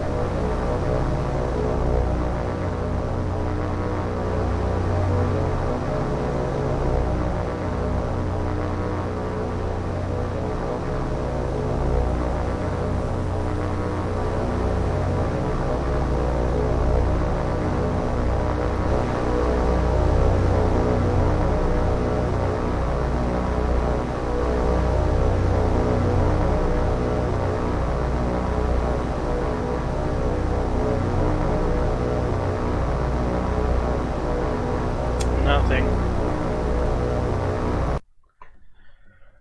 Alright, let's draw lines.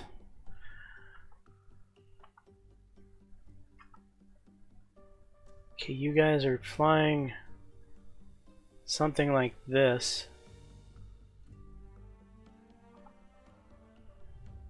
Alright, they might be...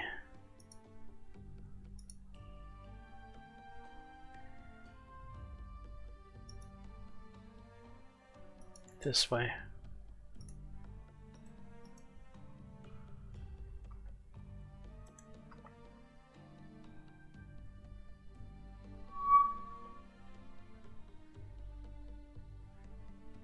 What time is it?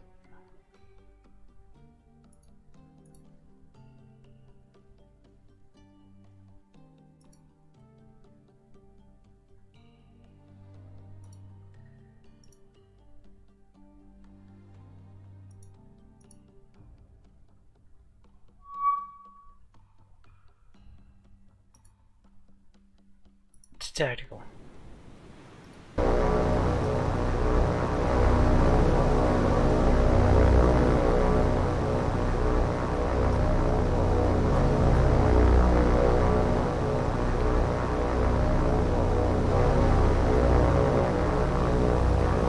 Such a clear day and we're having so many issues finding this target.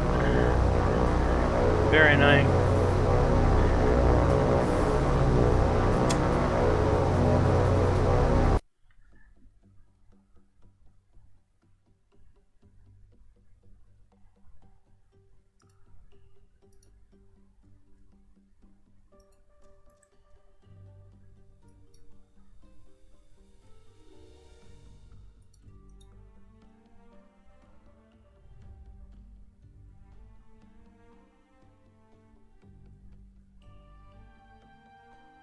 What's happening here?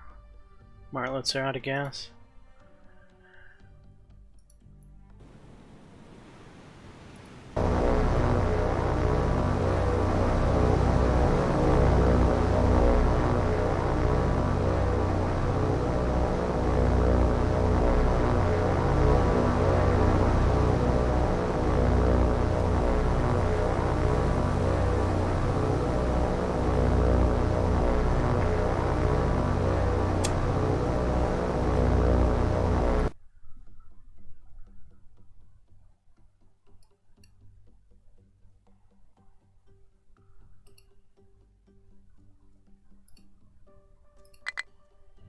You're not going to be able to launch for the rest of the day.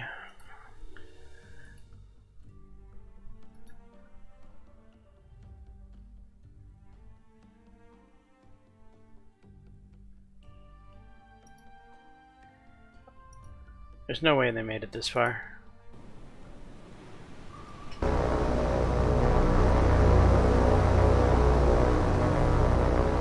Not that we've really had an exact mark to know where the heck they've been.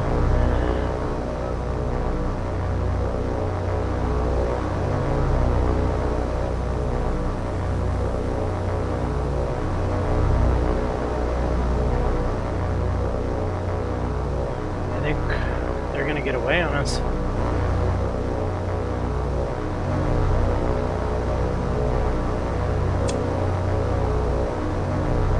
Oh, that's gonna make me a very sad panda.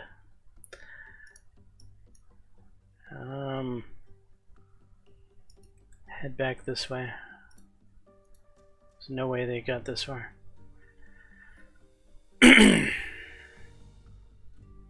It's 1800. Our last chance here.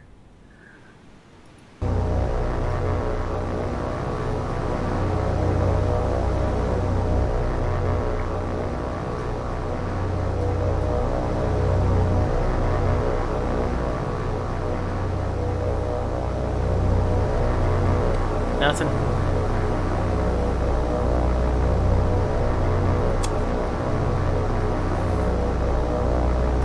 The carrier escaped, and the battleship, well, the battleship escaped with a few of our torpedoes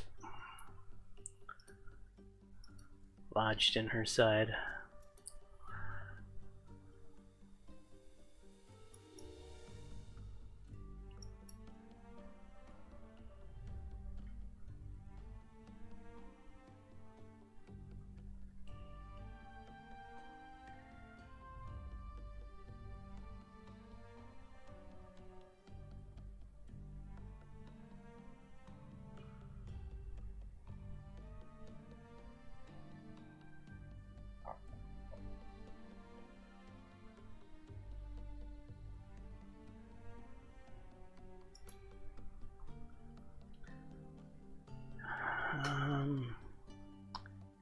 Technically down 4 planes. That's not huge. Let's hug the shoreline. Get you back over by Ceylon. In case these guys decide to stay on mission and try to head in under the cover of dark.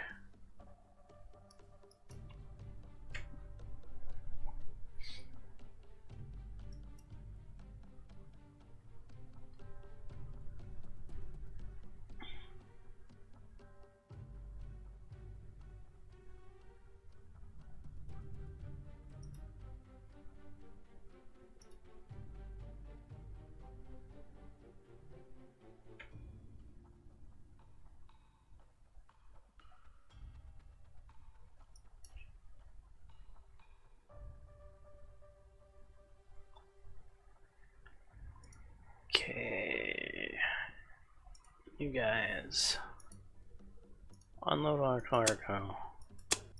It's twice, 3 times, multiple times.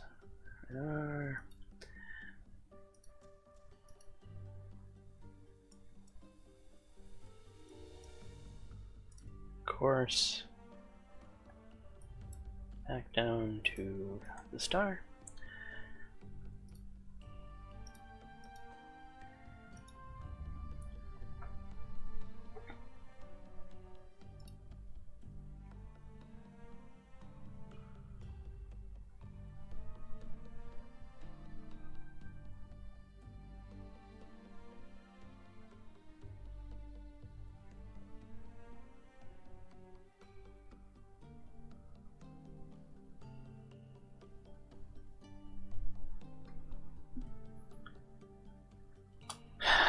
Do I really want to sit on top of Trincomalee? I mean, even a really wounded battleship is still a battleship. The heavy cruiser is sunk, that's true. There is a light cruiser with him.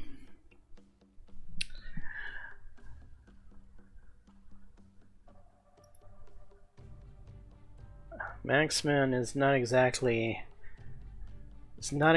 your brawling light cruiser. She's a limited armed light cruiser that was designed for dropping mines.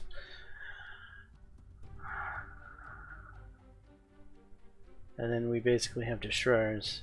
I mean, we have some big guns on the aircraft carriers, but you don't exactly want to use aircraft carriers in a surface engagement.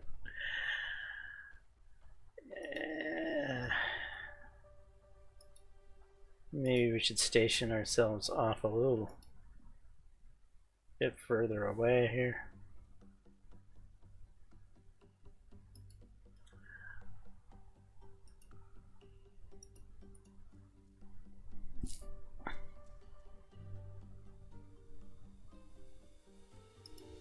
Though, with the amount of damage the battleship took, it should probably have scrubbed the mission and decided to return home for repairs.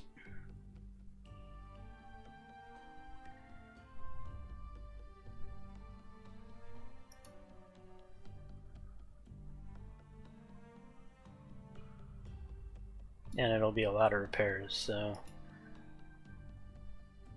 that guy will be in the yards for a while.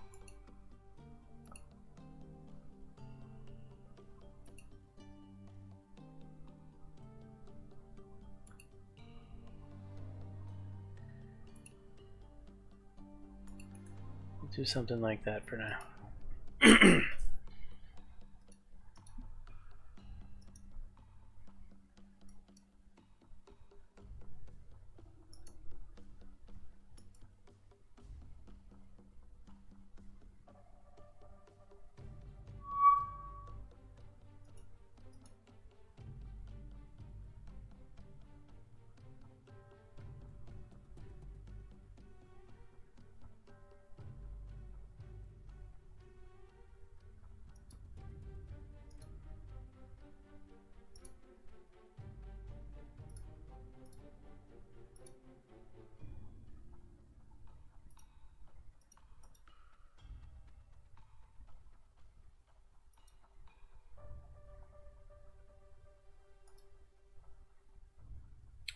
Alright, Griffin, go ahead and join. Then they're running 2 convoy column. You're just fine.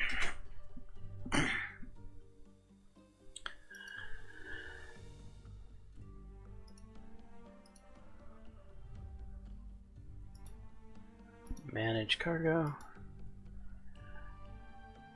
You're a troop carrier. Troop carrier. Supply carrier. Supply carrier. Troop carrier. Supply carrier.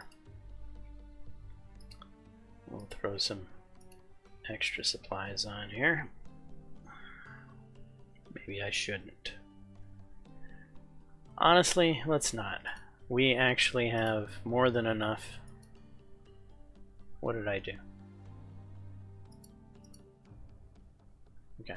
We already have more than enough troops and supplies on the the ship's designed to carry it. We don't need to risk you guys.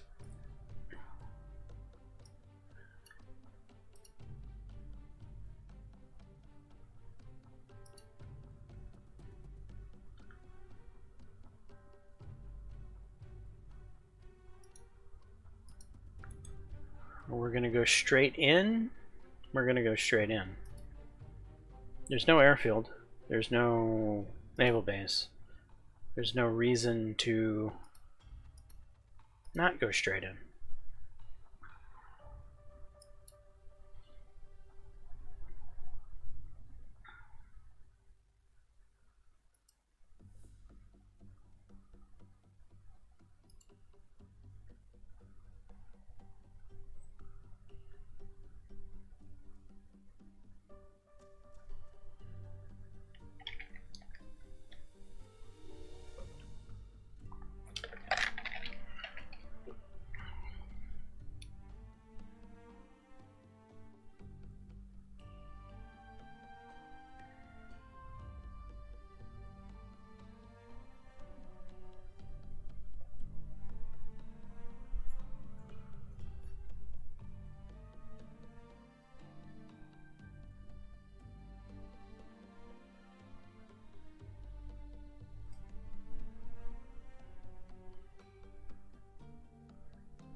Man, I dislike knowing that we only wounded that Fusa.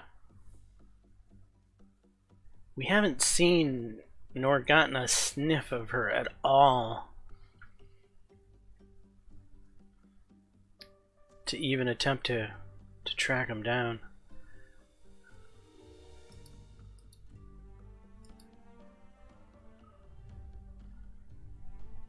I would have expected to see, I don't know, a float plane pop up somewhere visually that we could have used to get an idea. Because again, I think they're still going to attempt to do this exit this way routine.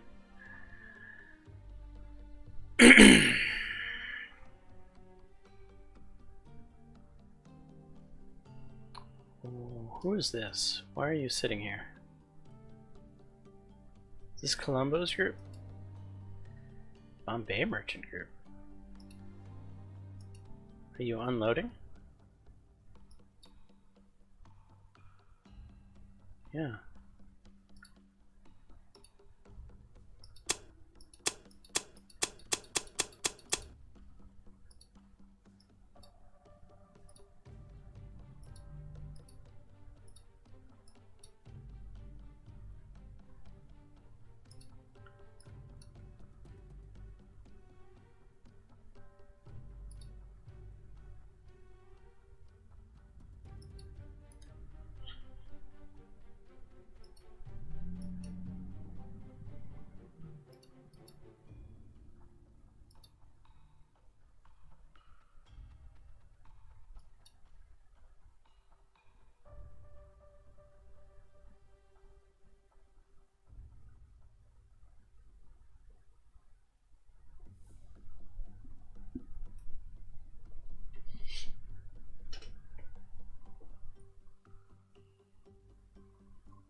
You might be a little close for comfort at 5 in the morning.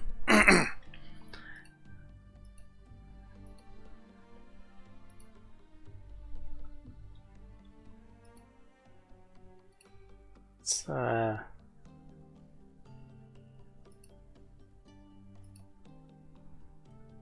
give you a very tight little box for now.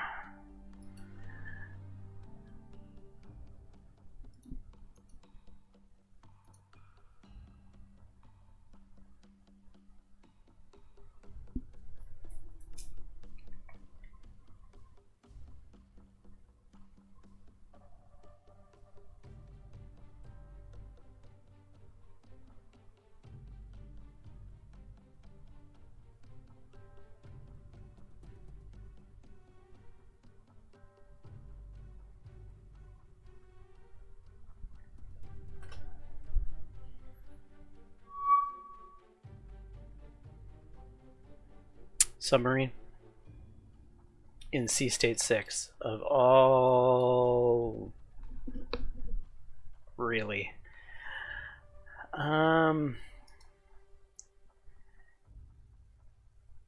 You guys have a float plane, right? Is it one I can launch with depth charges?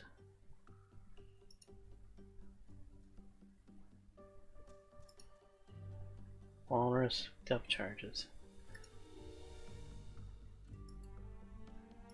Done. Now how do I separate which is which? That's a Walrus Mark 1. I'll figure it out.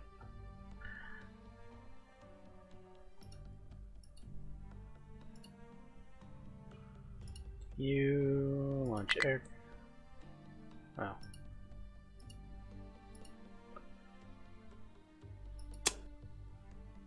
And Cornwall. Alright, we got 3 walruses with depth charges. The rest of these are not walruses. Well, that'll make it easier. Good.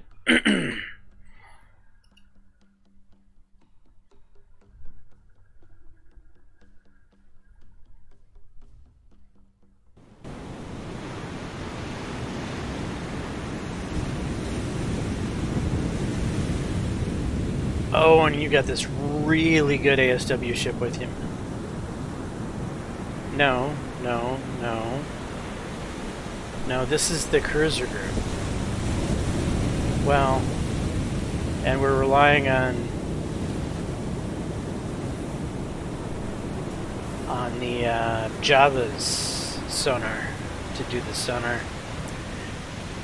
Okay. This Sumatra here is the Java class I'm talking about.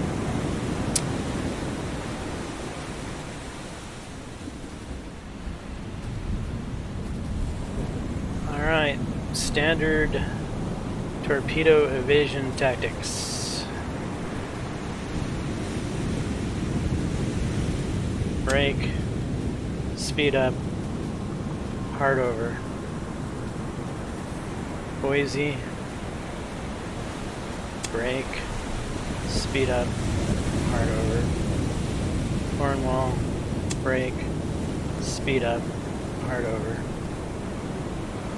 These are warships though, so they have more speed and capacity to do what we need them to do. Brake. Speed up, over.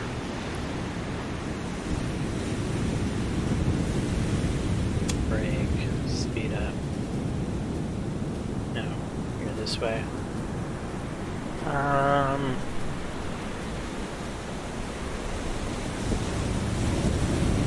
Radar. You have radar? Evidently you have radar. Right, you're just gonna brake, rudder amidships, back down.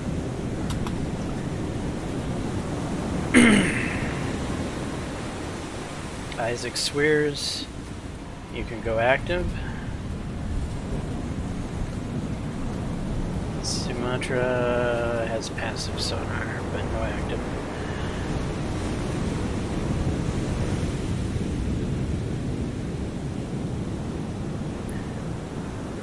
How do things look from our walrus's point of view?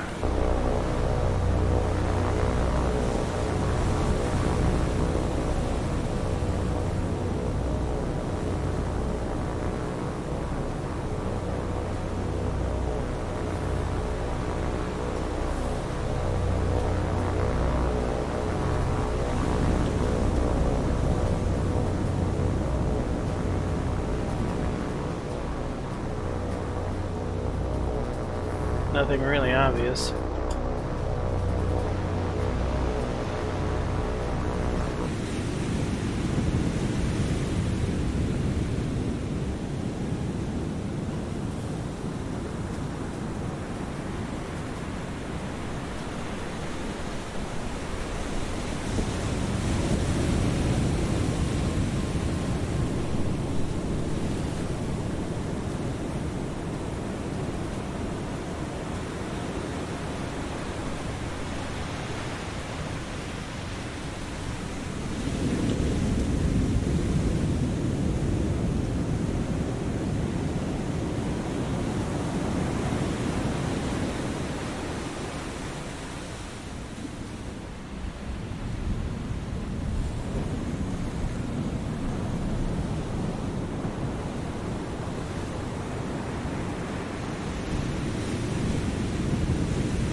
Devonshire, slow down your turn. Cornwall, slow down your turn. Dorsetshire, slow down your turn. Boise, you can slow down your turn. And these sluggish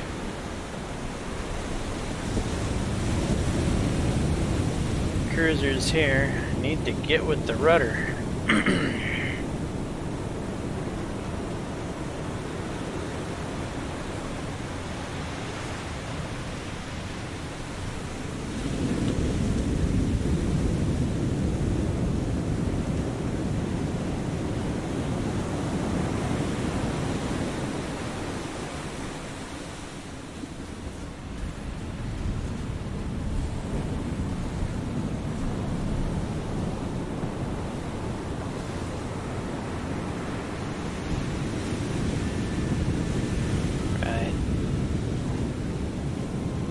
Steady up.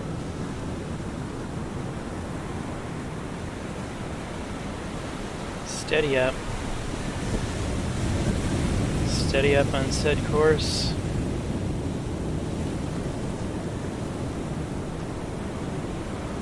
Until I see torps and have to adjust. Boise, you can steady up on said course as well.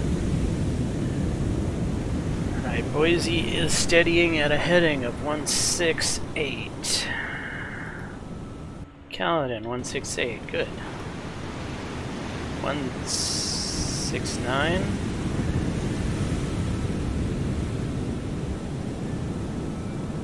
Okay, 168, better. Let's check these guys. 014, 014. 014. Excellent. And still no torpedoes. Okay, we're gonna fast forward things. Ish. This button.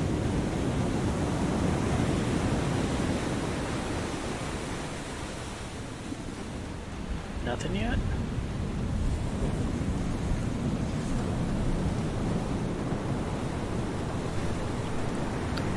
Okay, we only have 3 ships that are capable of ASW in this fleet.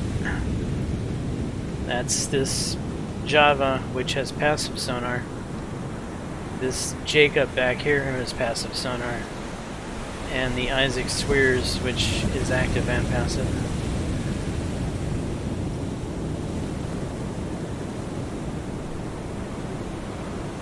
Okay, Isaac... brake, slow you down a little bit.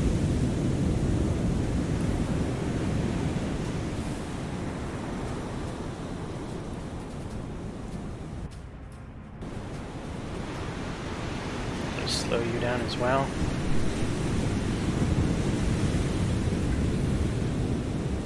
This is not good sea state for hunting submarines, I should say.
You guys don't worry about attempting to evade hazards, huh?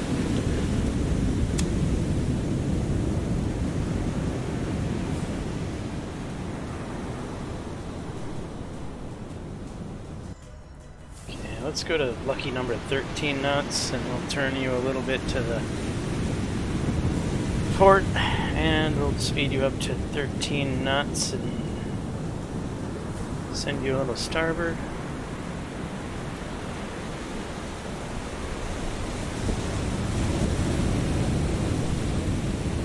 Fast forward.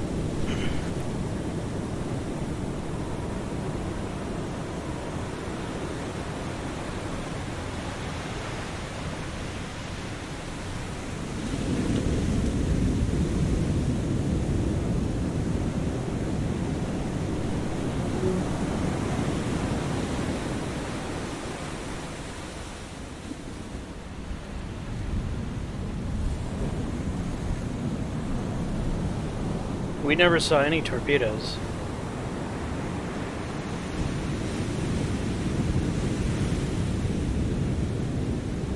Which I find odd.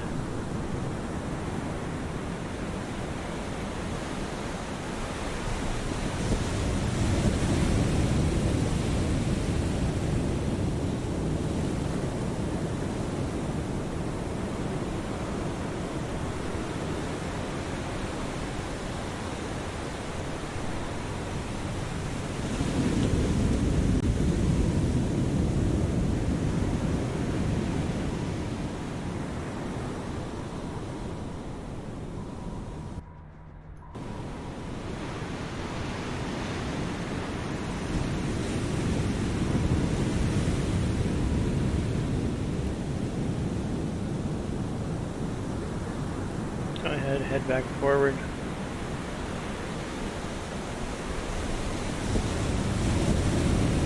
Is there anything we need to worry about running into?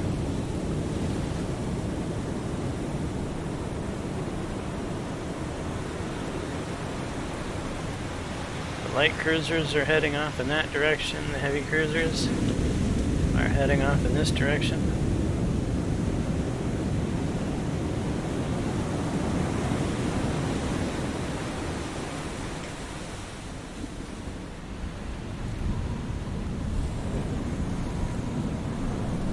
Yeah, the sea state, man. We'd have to be right on top of the submarine to find it.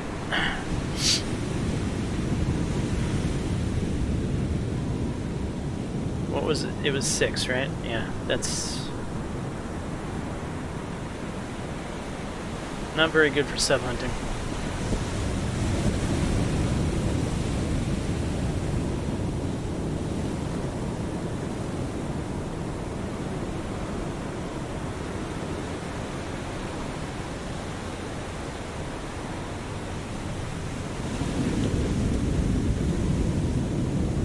Both the Sumatra and the Isaac Swears should have 27 nautical mile passives.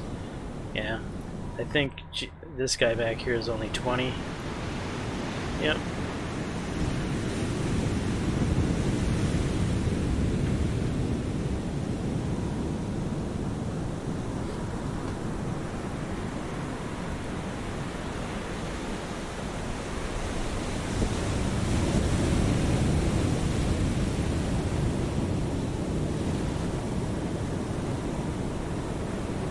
Alright, I think we're going to retreat out of this.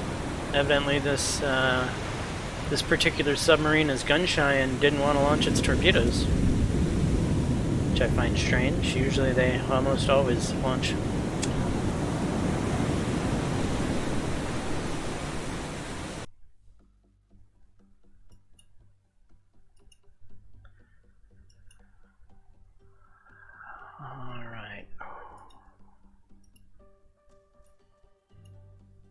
I was thinking this would be a perfect place for submarines. We are about 10 hours away from target. If we wanted to come in at about 11,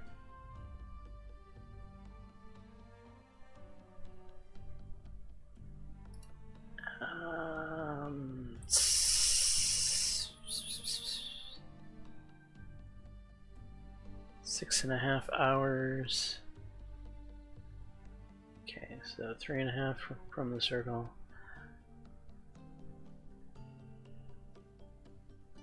6 hours would be a nice safe spot. So 1800, 17, 16, 15, 14, 13, 12. Noon is when we want to start heading in. We're ways from noon.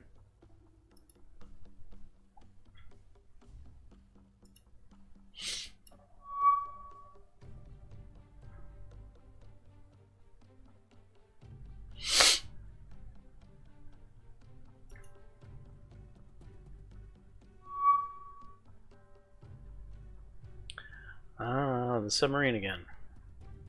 So it begins.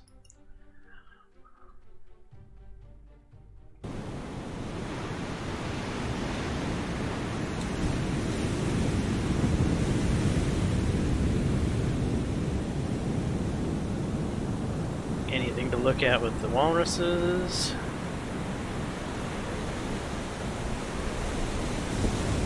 With the walruses?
Yeah, I don't see anything from up here.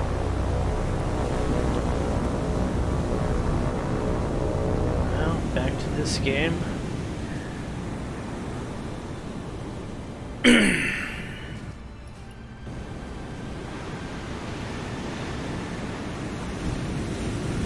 Brake. We're just gonna slow you down to 13 right off the bat.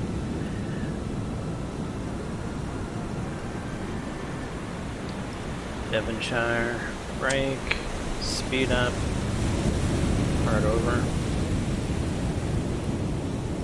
Boise, brake, speed up, hard over. Cornwall, brake, speed up, hard over. Caledon, brake, speed up, hard over.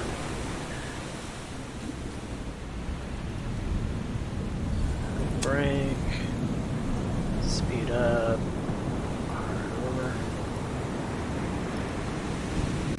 Brake, speed up, hard over. Brake, slow down, actually reverse. Rudder midships.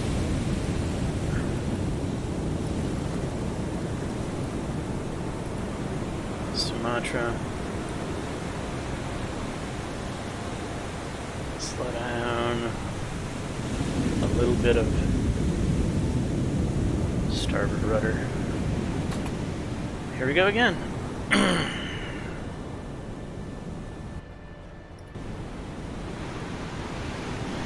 ahead and turn on active.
Boise.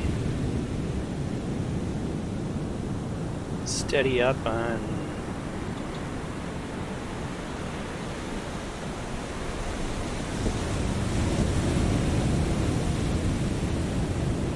.200. Devonshire, steady up. Cornwall, steady up. Dorset, steady up. Alright, you guys need to turn.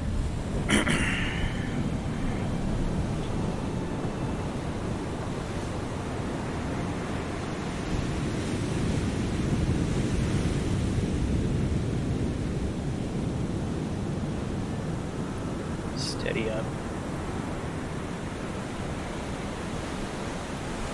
Steady up.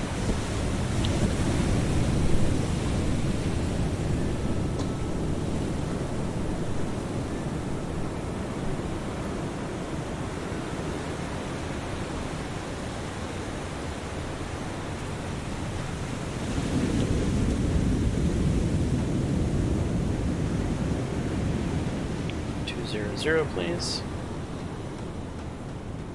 Thank you.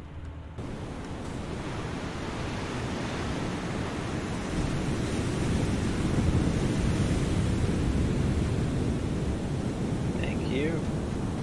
Boise, you're still on 200? No, you're on 199. Okay.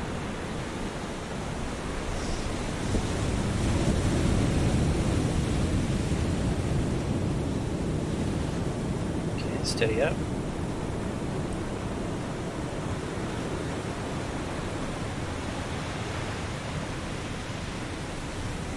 Steady up. How are these guys doing? We got 064, 064, 064.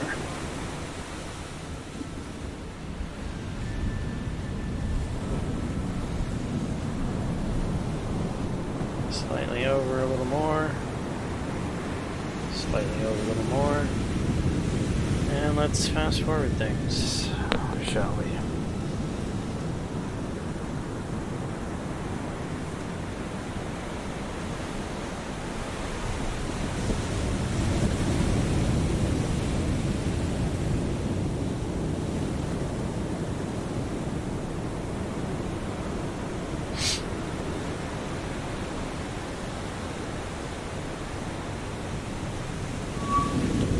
Pause. Ship bearing 319.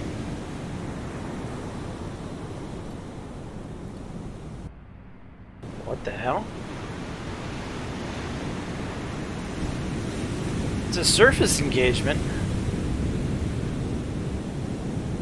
We got fishing boats out here or something. Oh boy. This is not what we thought it was, guys.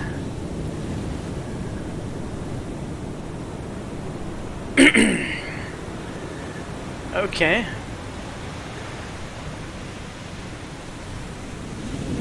Sumatra, Isaac Swears. No.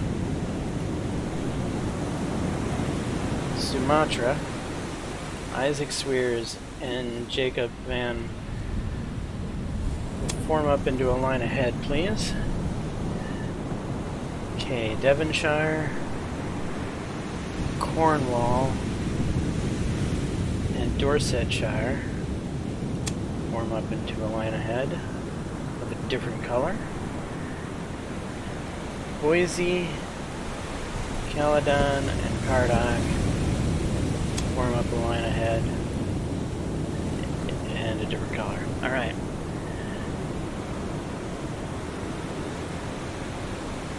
Gonna slow down to 25 knots. Gonna speed up to 24 knots. And Devonshire. Slow down to 24. Boise, let's go 24. Oh yeah.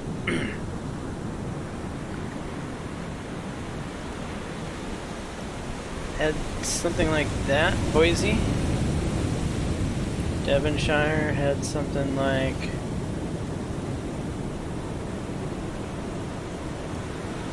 this. And Sumatra and gang.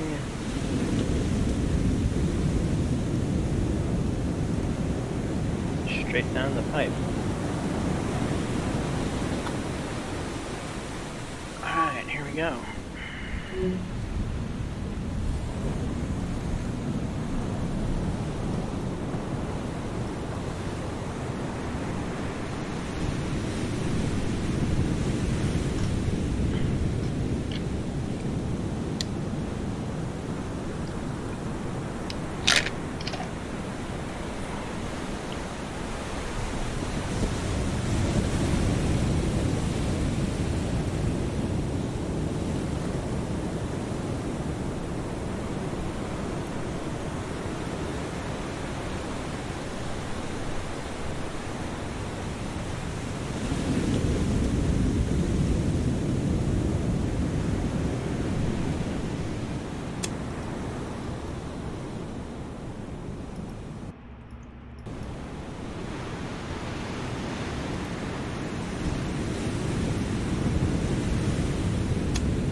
Boise says, let me shoot something.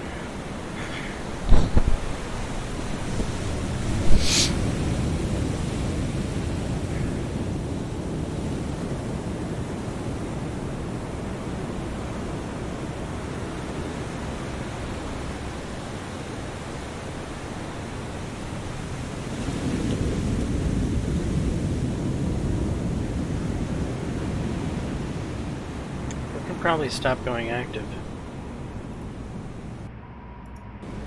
It's not a submarine situation. It's a little ship situation. Which, where did they go?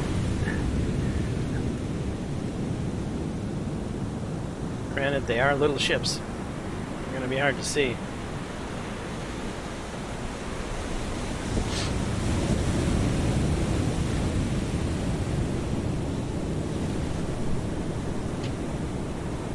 Can we depth charge little ships? Hey, walruses.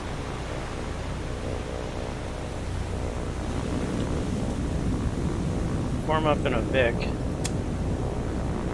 Speed up to, say, 112. And, head out this way, please.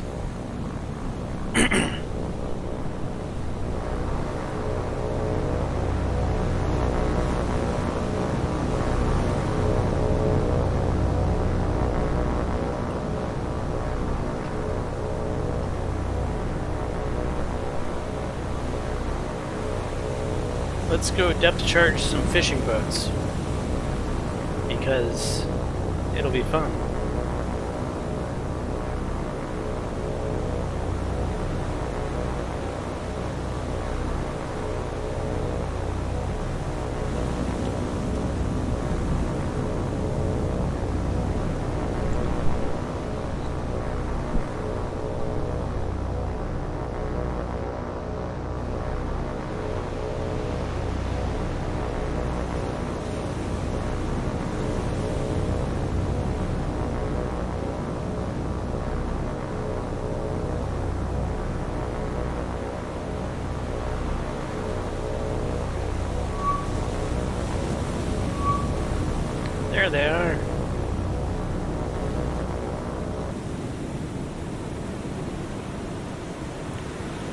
Lol, lol, lol, lol.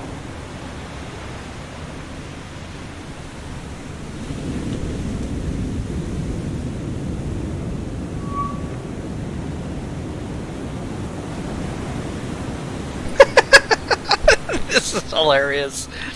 Splashes showing up all over the place. Oh, that's not even in the ballpark, guys.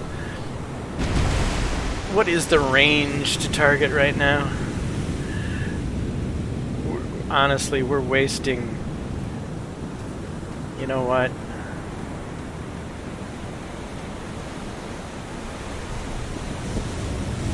Main guns...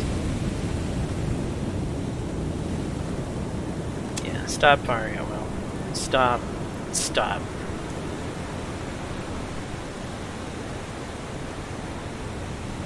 Cornwall. Stop. Stop. Stop. Dorkshire. Stop. Stop. Stop. Your secondary guns, I don't care what they do, but it doesn't look like they're targeting anything.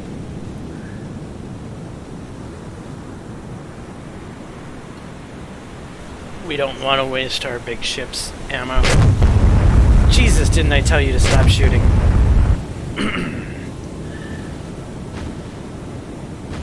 Cease.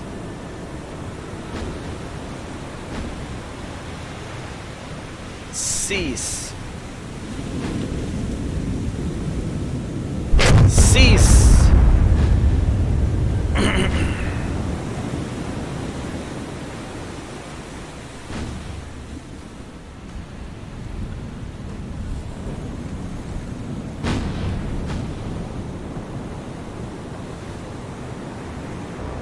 Walruses. Just for the giggles of it. Target that.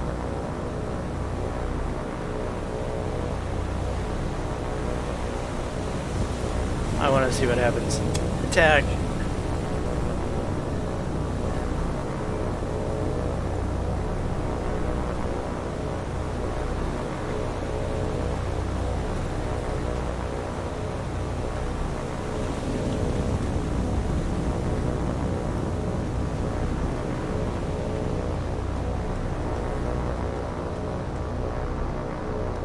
I mean, somebody shooting's getting pretty close.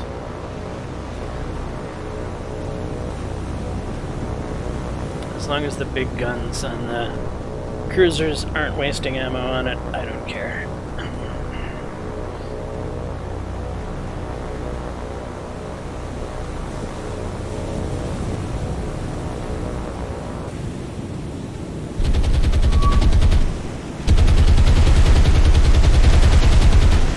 Look out, you're about to get depth charged.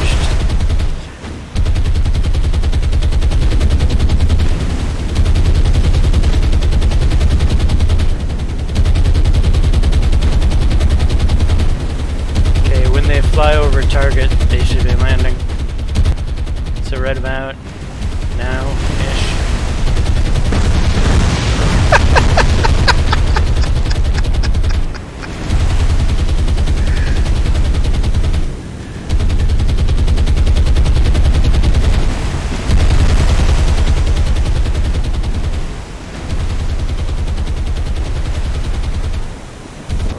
Alright, walruses, go ahead and get some altitude, go as fast as you can, and keep circling. That was for all of you. Warm up.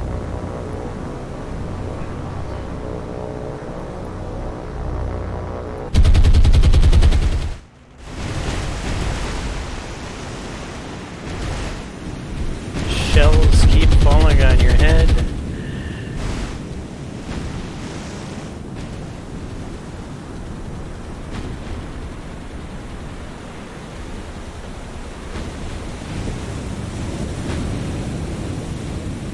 Boise's angrily shooting from 18,000.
right, you can't fast forward, it throws off the targeting of the guns. I mean, some of these are getting really damn close.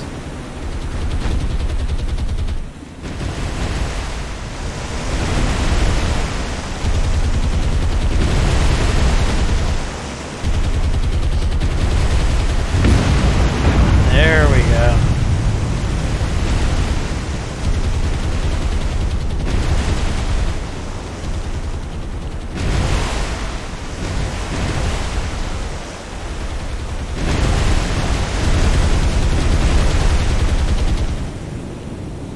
Where's the other one?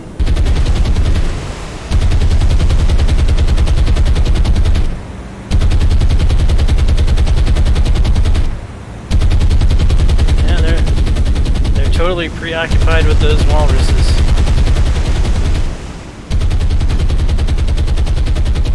Instead of shooting at the angry warships bearing down on them.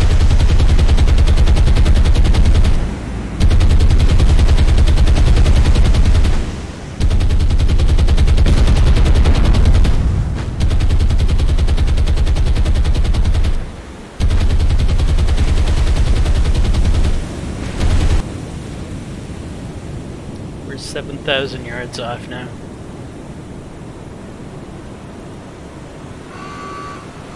Okay, we got one of them.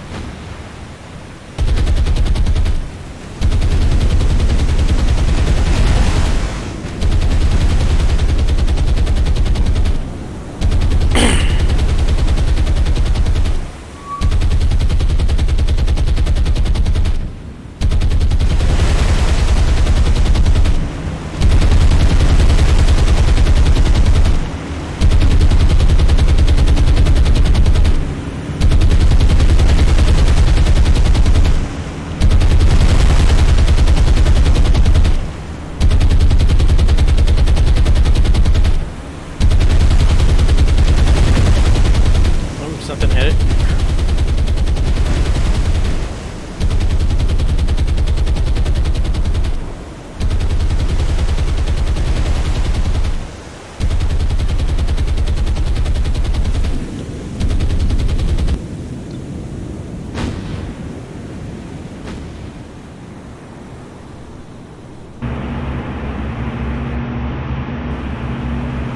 Well, we're this close.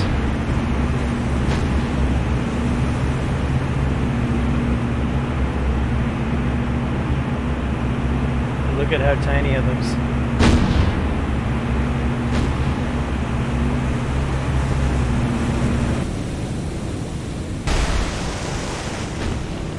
It's going down.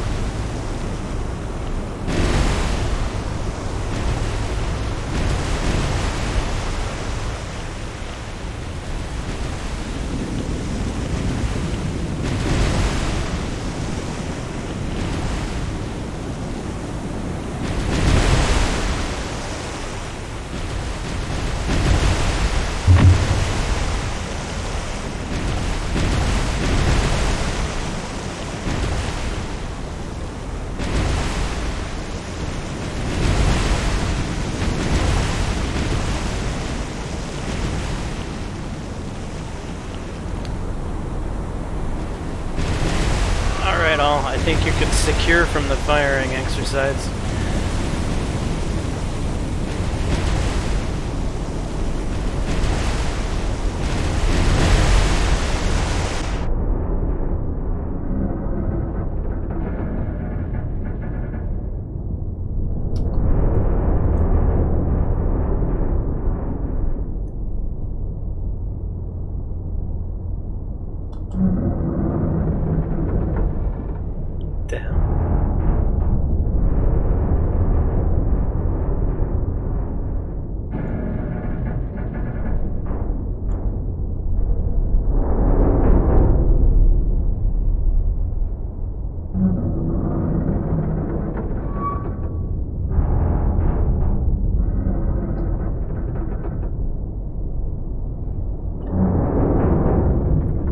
That's a new unique picture for our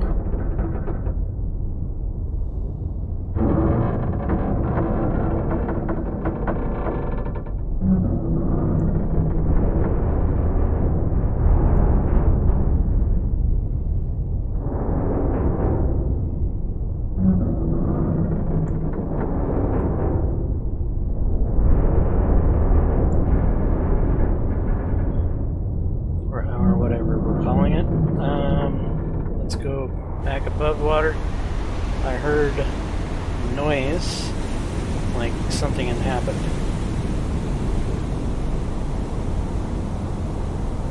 What noise did we hear? Contact 2 classified as auxiliary gunboat. Wait, is there another one out here? There's another one out here. How far away is this one?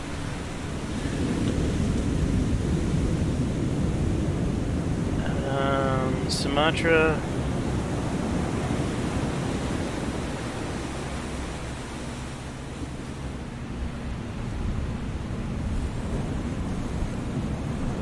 Not really in range of Sumatra, evidently, or you'd be firing at it.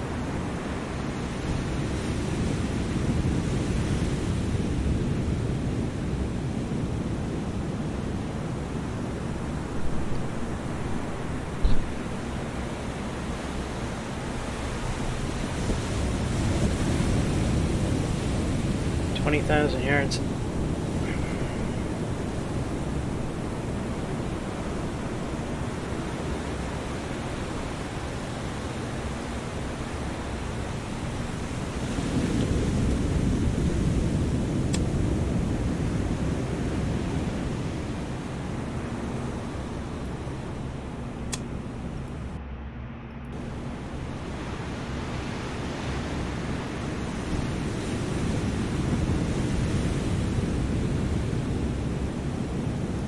Why can't I click on poison?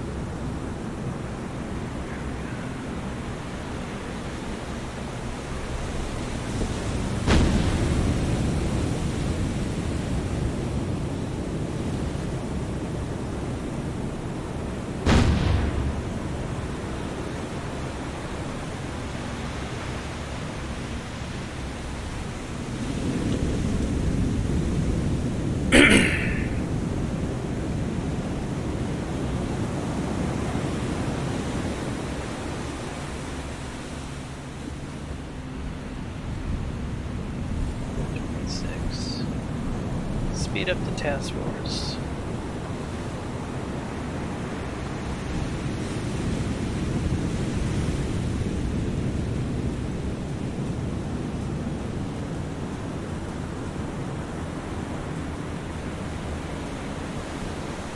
Walruses.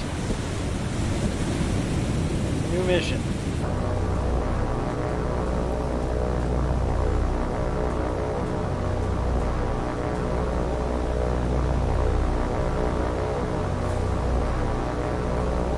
Navigate that way.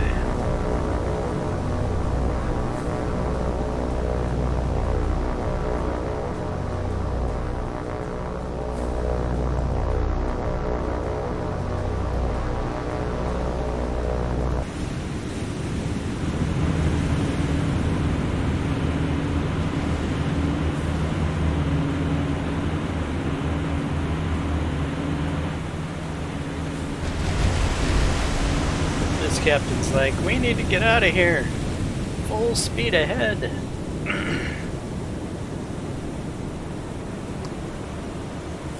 These two got sunk way back here. He was the smart one and said, I'm getting out of Dodge. Oh, he just took a shell.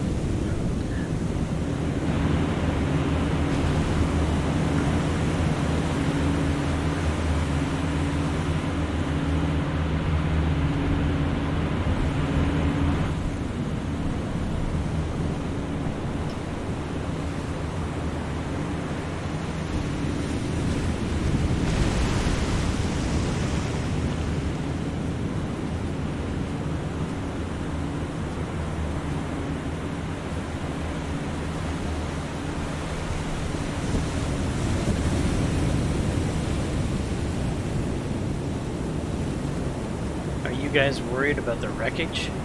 I think they are.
outside your secondary range, evidently. Boise's like, I'll throw that at it, right? 24,000?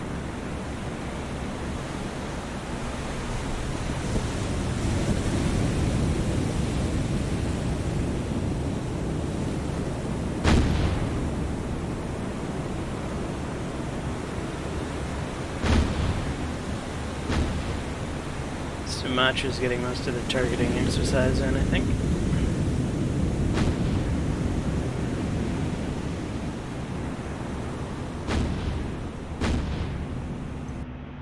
The Dutch ships are getting an opportunity to make a name for themselves.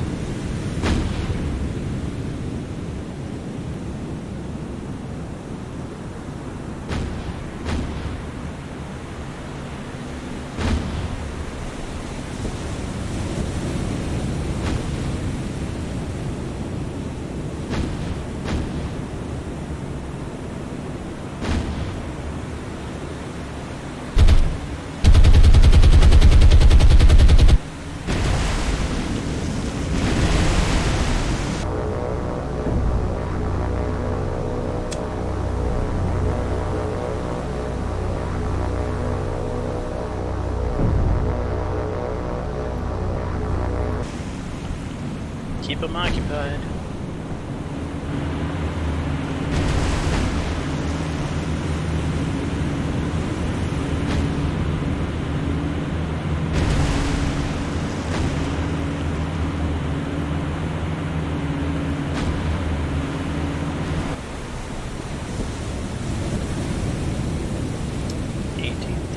Secondary should be coming into range, I would think. Look like it.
I think this is the first surface engagement of the campaign. I think did we have another surface engagement at some point?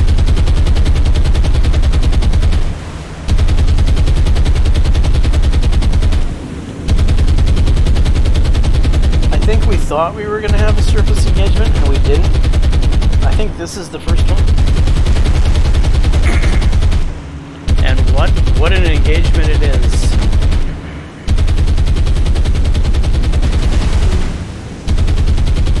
Oh no, we lost a walrus. Sad times. One of our scouting aircraft took a hit. Down it goes.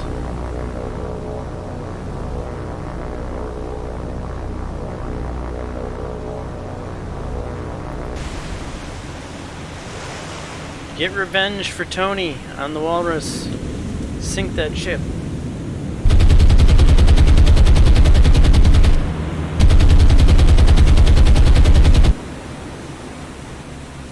Come on, Sumatra. Are you out of ammo?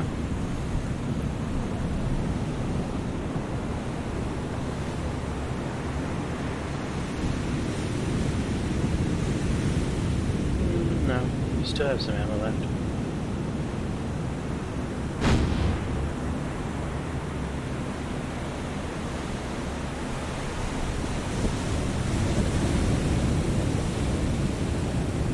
Are your secondaries opening up?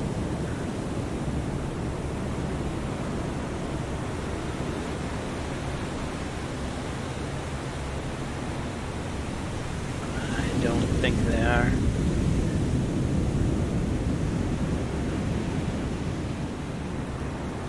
Boise's like, yeah, I'll shoot at it. How are we doing ammo-wise, Boise? Should almost tell you to stop. But you nearly have a better solution than the Sumatra has.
Why are you traveling at only 21 knots? Go faster.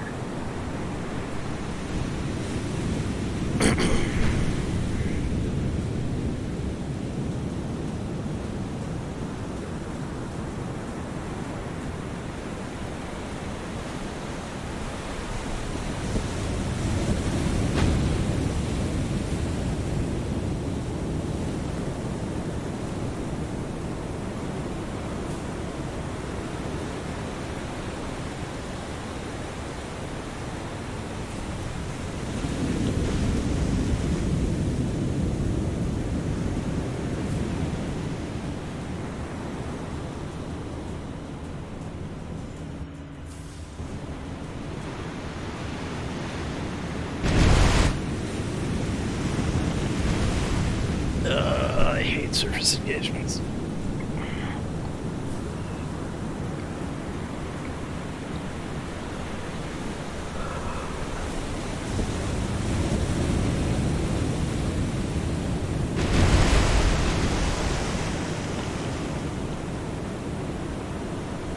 I should go to manual gunnery and just cheese this thing.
Screw it. Fast forwarding.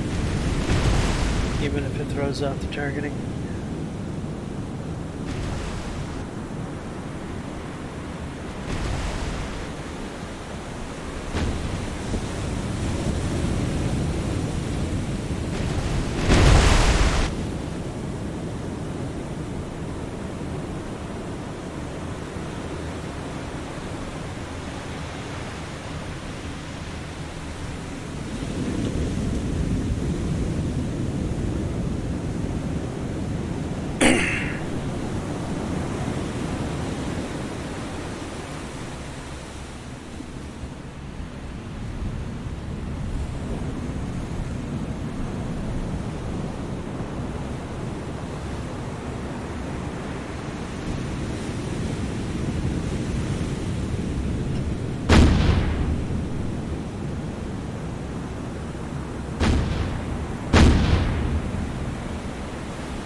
That's why the rate of fire is slowed down. There's only 2 guns in firing arc right now from the Sumatra.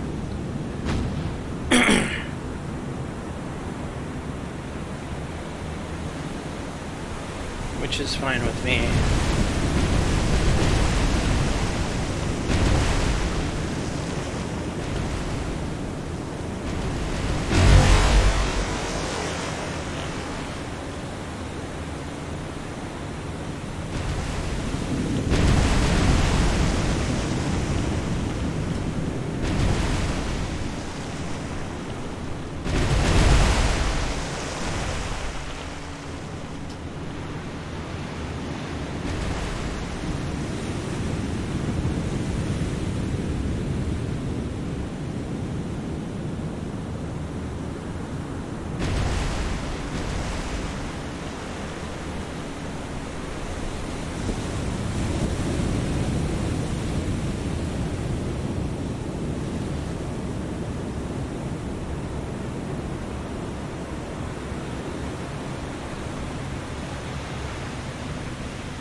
sleazy looking.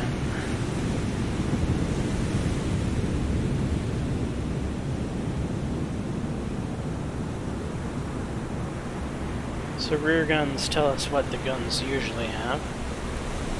780 and 300.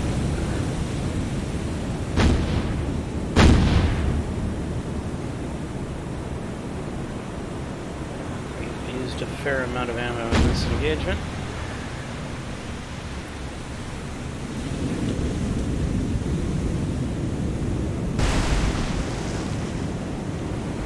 It's listing.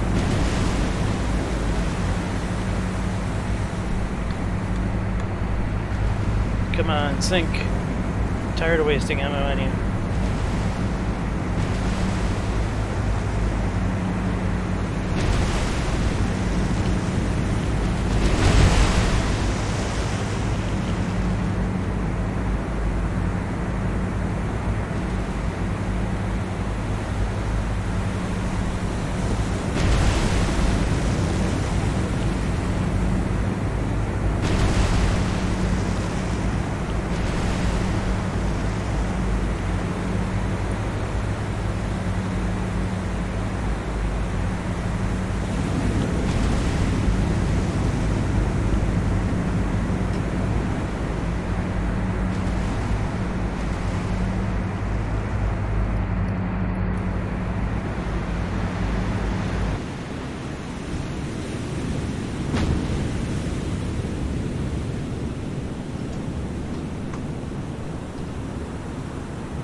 Really?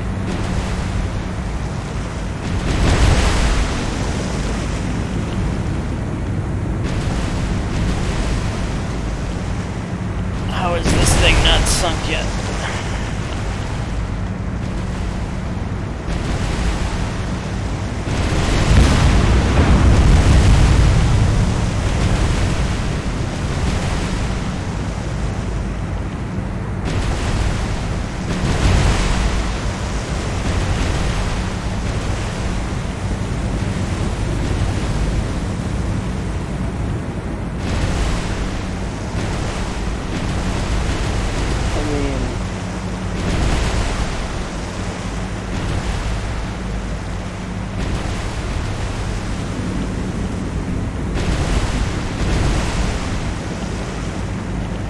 These fishing boat captains, they've got some incredible damage control skills on these ships.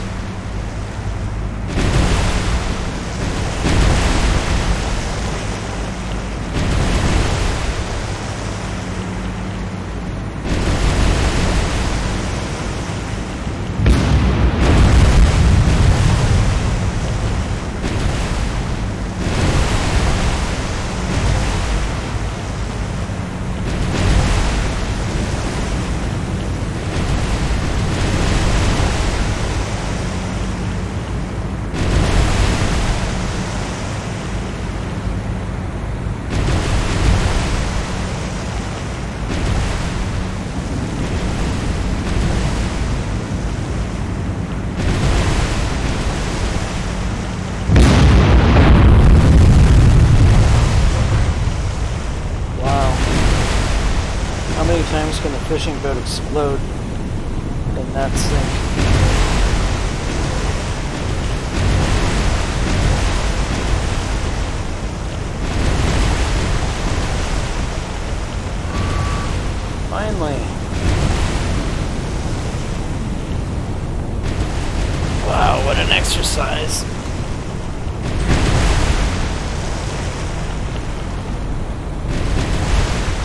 you guys can stop shooting now. Thank you.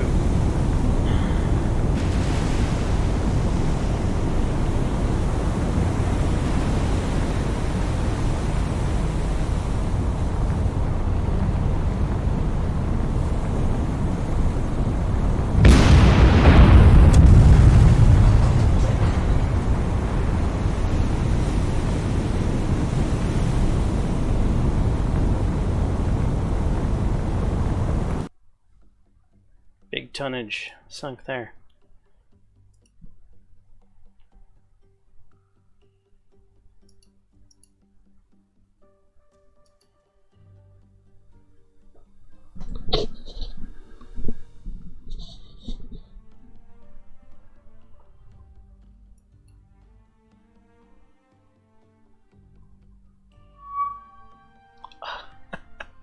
Oh!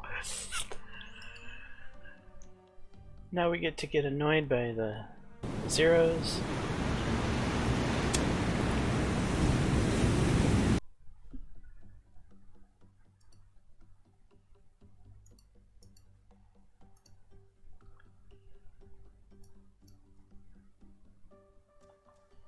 Alright, guys.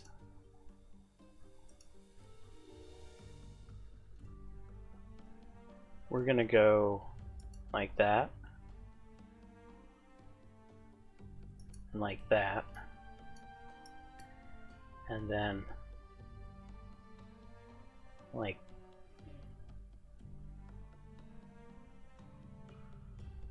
this. 10 hours. 8, 9, 10, 11, 12, 1, 2, 3, 4, 5, 6.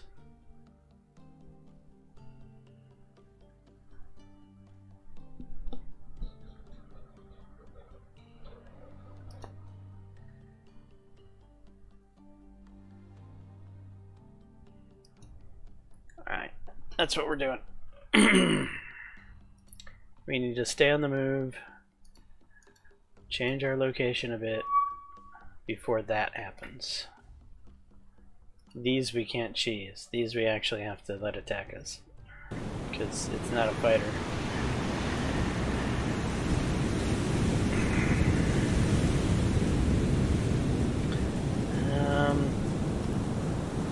Speed up, guys.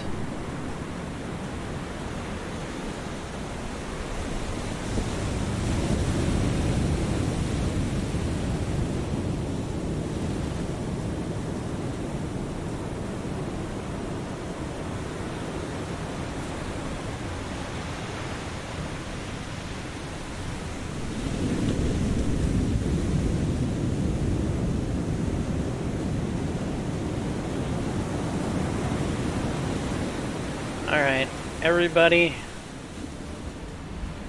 break, break, break, break, full evasive maneuvers.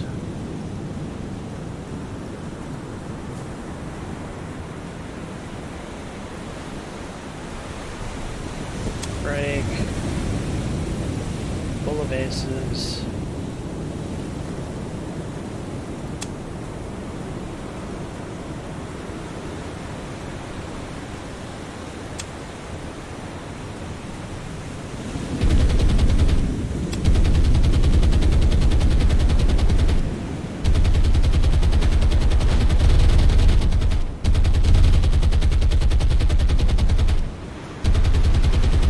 Oh, these are torpedo planes.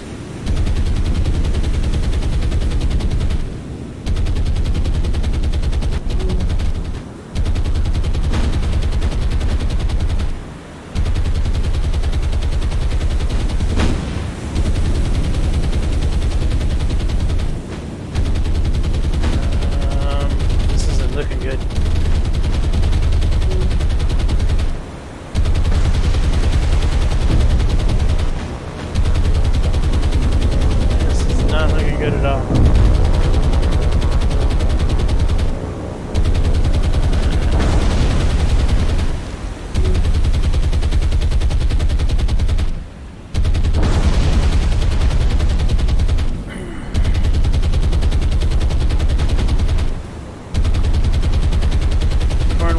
by 2.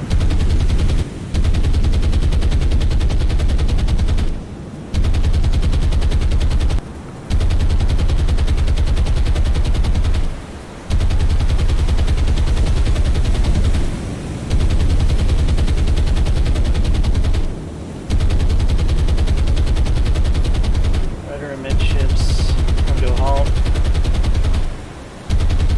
Light that damage control. Devonshire, you're next.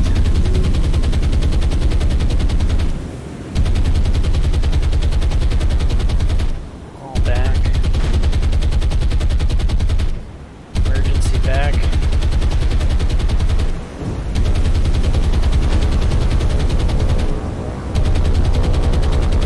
Emergency back. Come on, emergency back.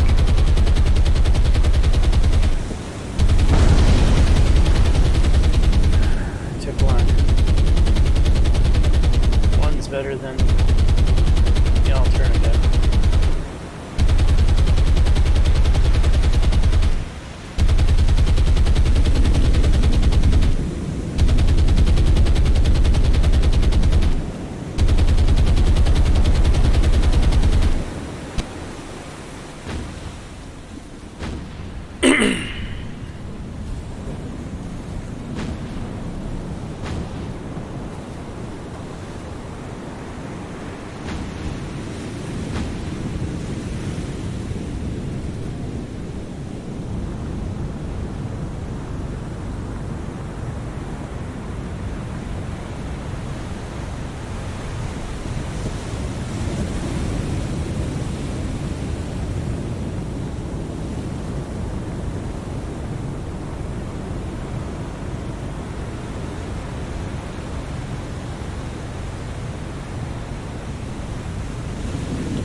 Stopped fast. Oh no, what's going on here?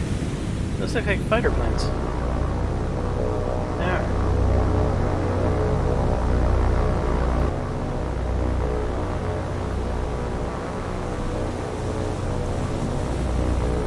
Those don't look like fighters. That's because they're not.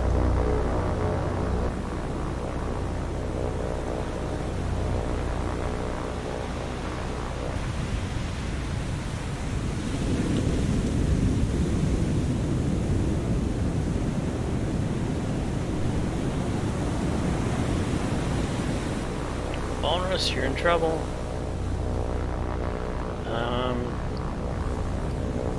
The deck. Start spinning out of control.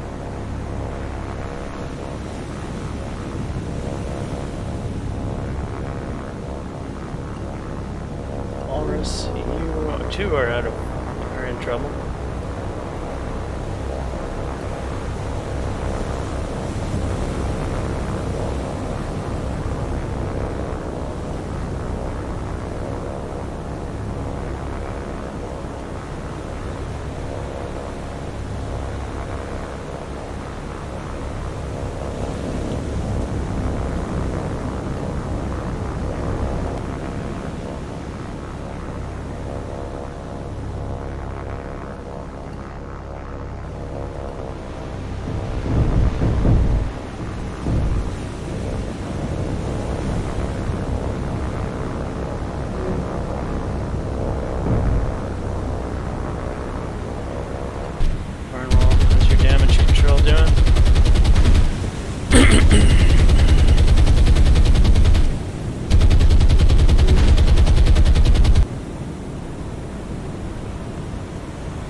The other one that was hit was Devonshire.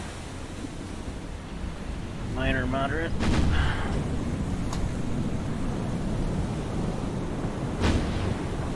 Oh shit. The rest of the fleet's still doing emergency circles.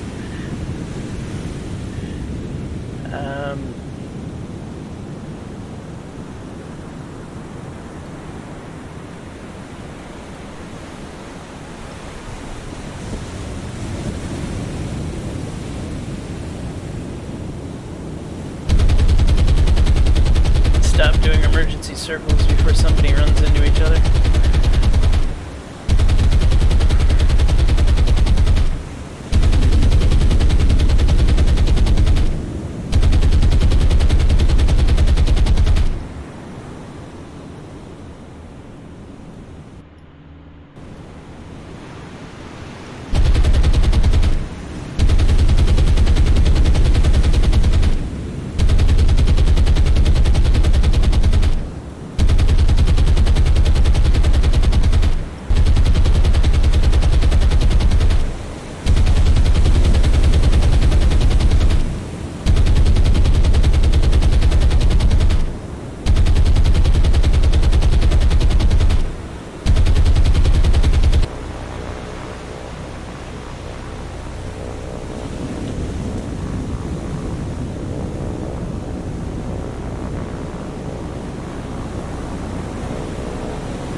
Walruses are desperate.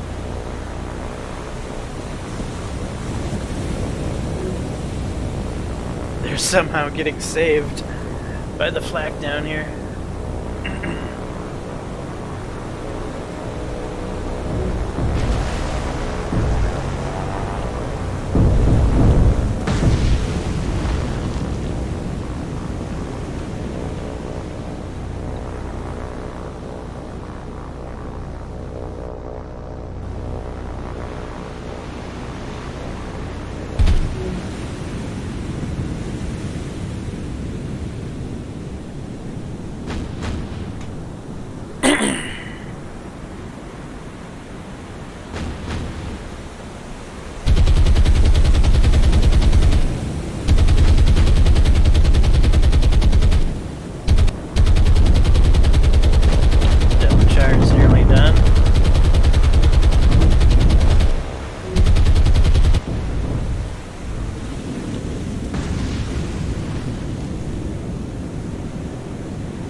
The walruses survived. Cornwall is still working on her recovery here.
At the end of the day, 2 torpedoes causing moderate isn't really that bad. Well, I mean, it's kind of lucky actually. Alright, we're done here. Now we have a choice. Continue on mission, or get the heck out of Dodge. I mean, I think if we get the heck out of Dodge, we're going to receive the same amount of visitors as we're going to receive trying to continue the mission. I think either way we're going to get harassed into oblivion. So I think we're going to continue with the mission.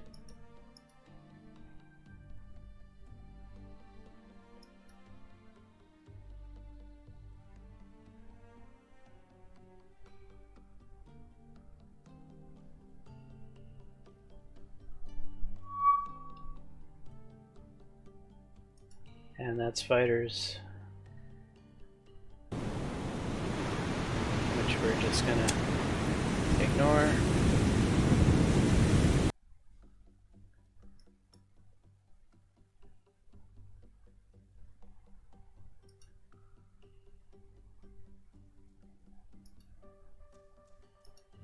Let's change.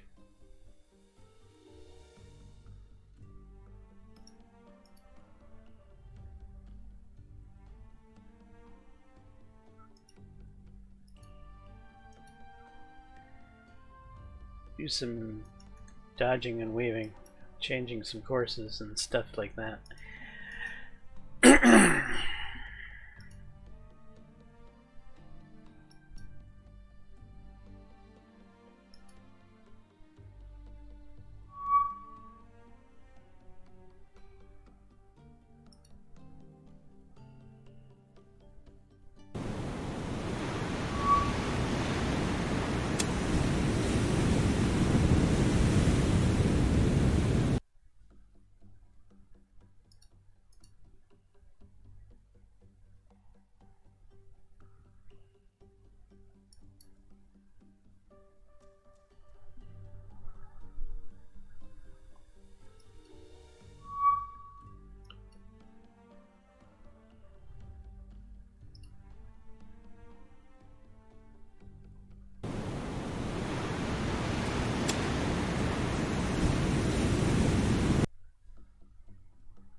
Oh, crap.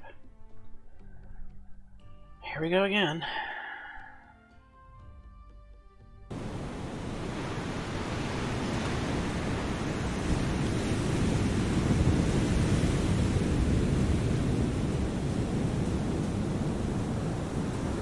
Let's experience break.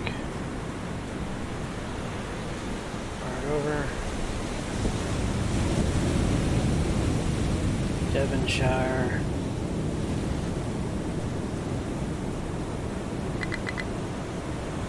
Break.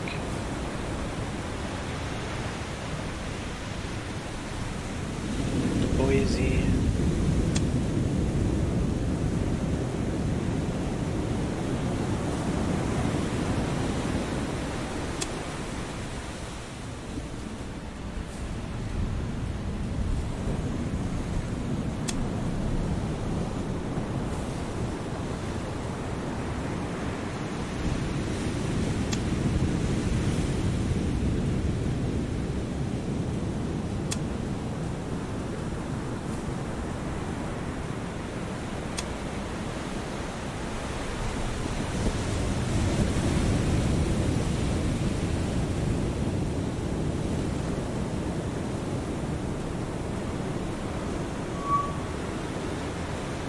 Where are the targets coming from? What's what? Okay, these are Mavis's. They've got torch though.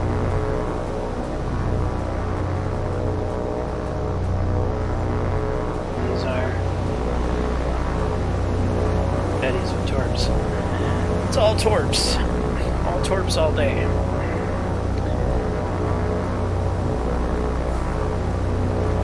Isaac Swears.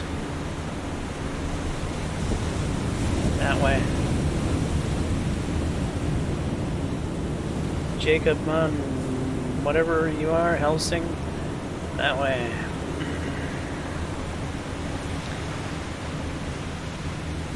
The rest of you will just try to wing it.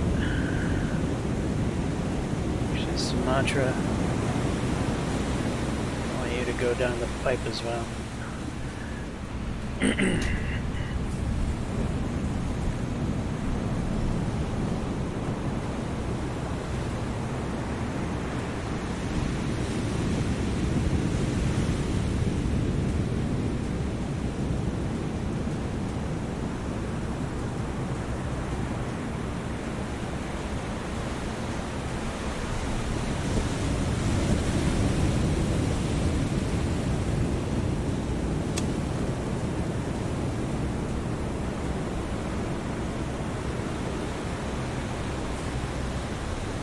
Cornwall's having a hard time. A very hard time.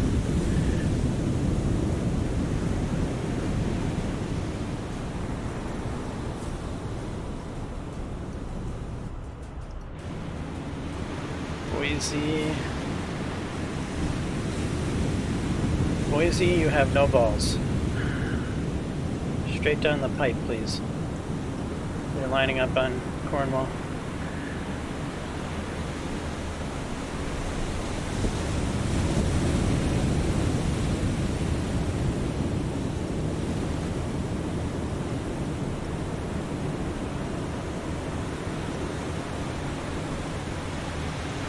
Isaac Swears.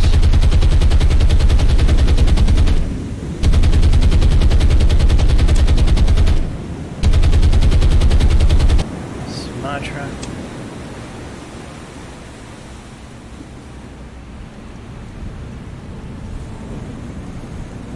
Okay, Dorsetshire. You have to be the hero on this side. Right there. Devonshire, you need to try to play hero, but slightly avoid. Jacob, you're already trying to be a hero.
How can you miss that?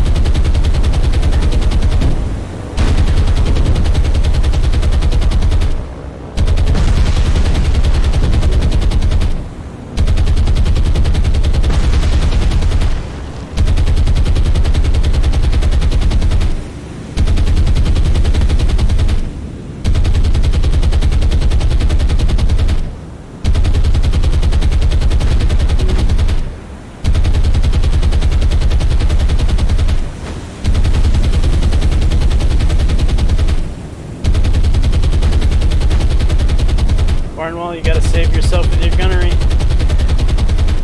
You know what? I'll head back if you have any back. Oh, you're dead.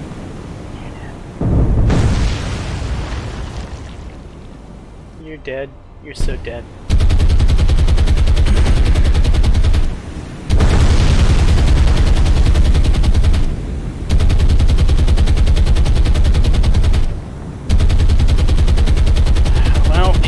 saving grace is that they hit the same place we've already been hit.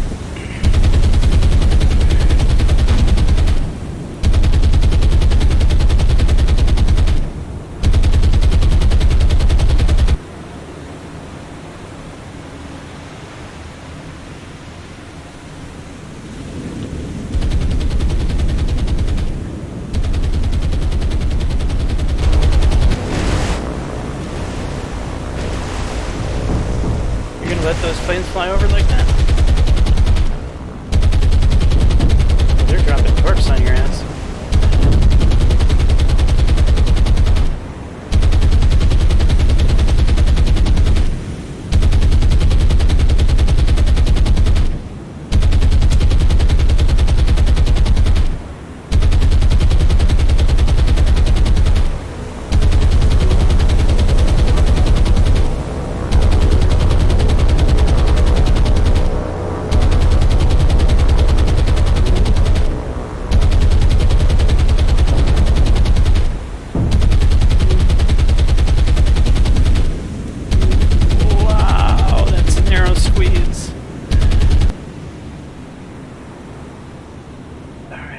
Those torps hit anything else? And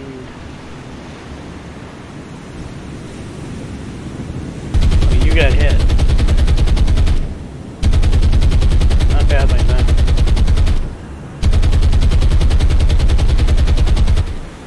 However, you can't take a torpedo hit. But you're gonna be fine.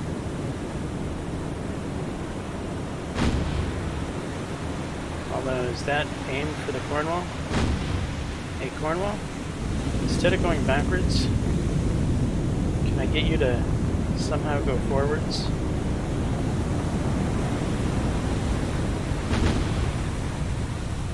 In fact, why don't you all just stop moving?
Cornwall, you can pull this off. I have faith in you.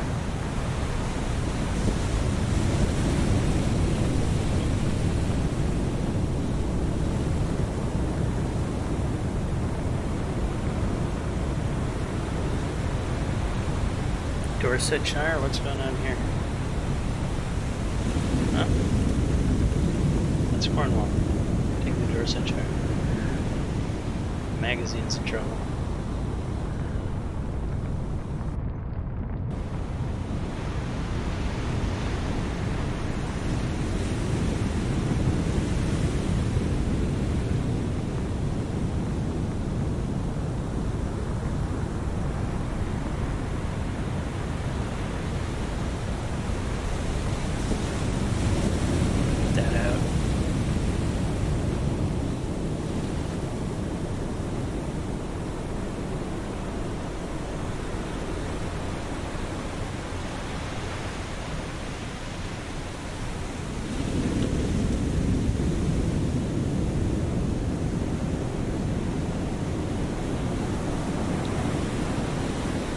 Oh boy. Cornwall is in a world of hurt. And there's a lot of time left in the day.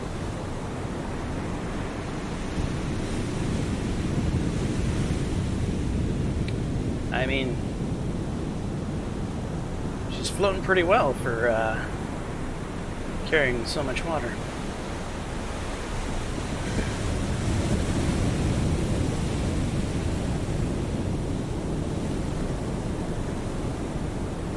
Dorsetshire.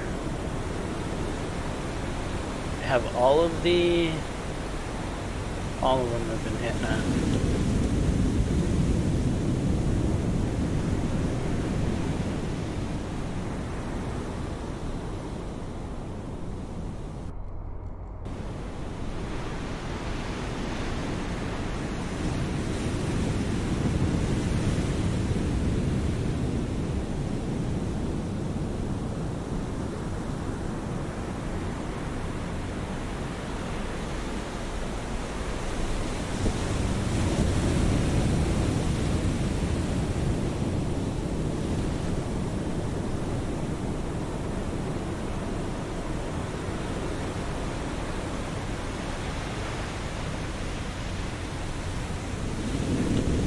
Let's just fast forward this.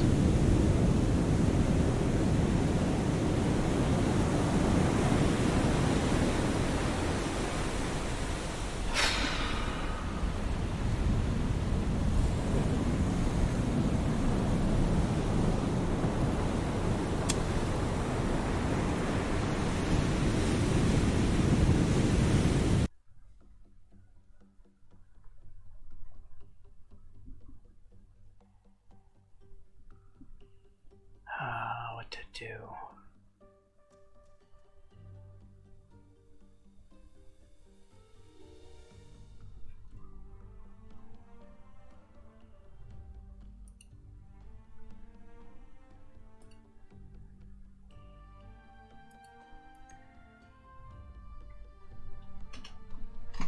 Change our course due north.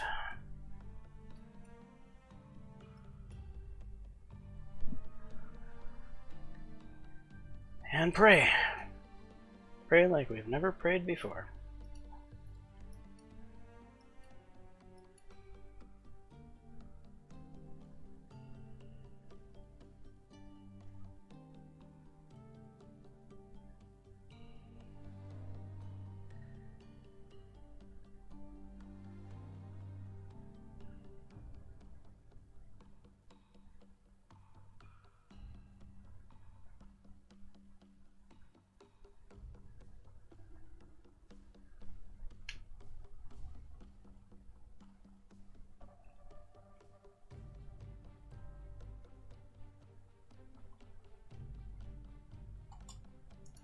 Fact. Let's head that way.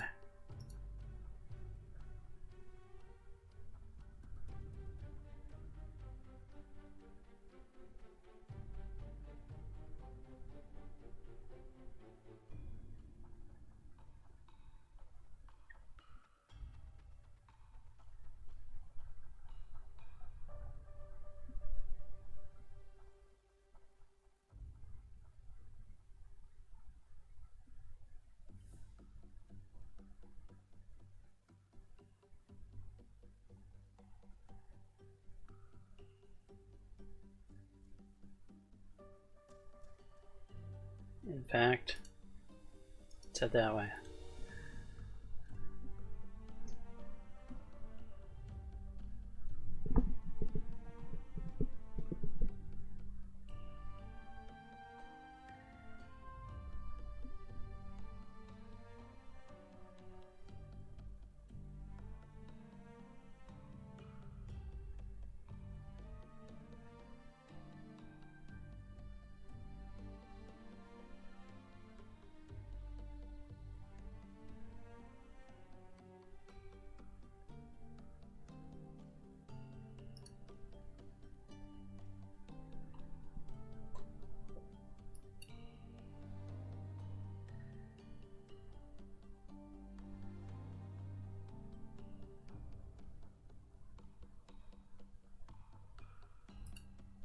Fact. Let's head that way.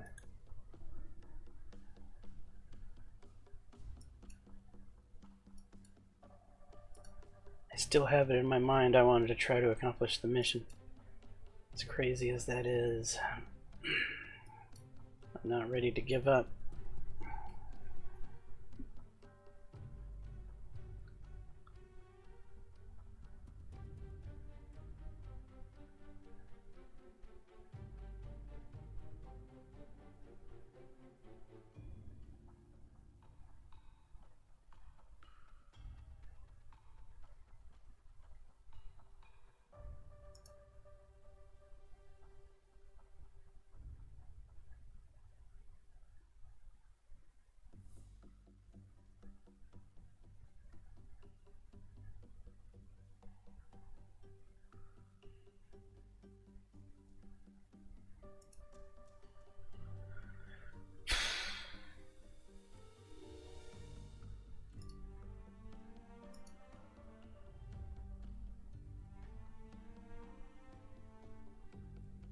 It's 1:30.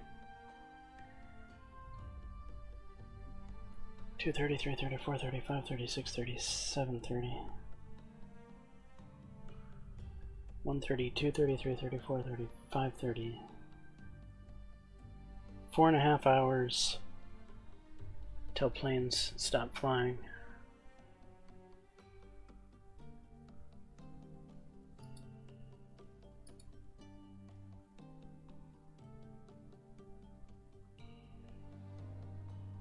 That would put me there. It's too cautious. Less cautious.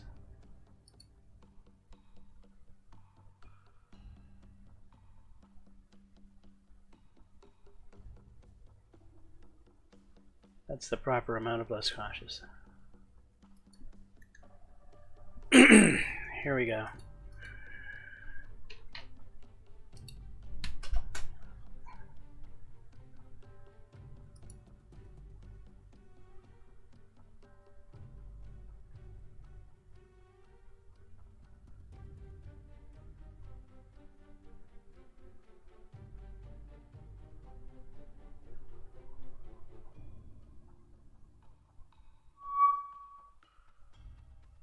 Full Mars?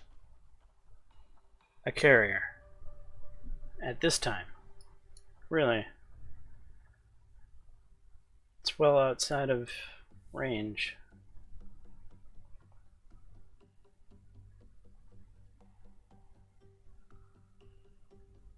And we don't have much time to react.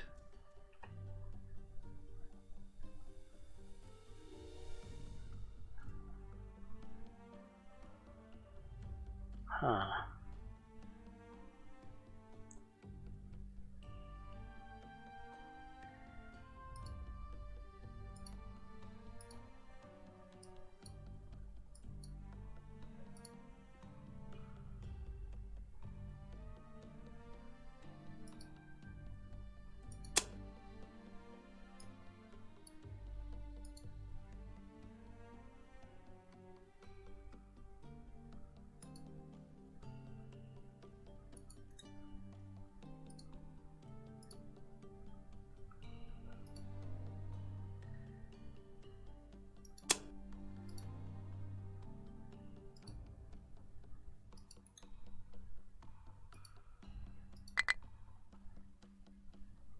Going to ignore. We're going to try to take care of this with longer ranged shore-based equipment.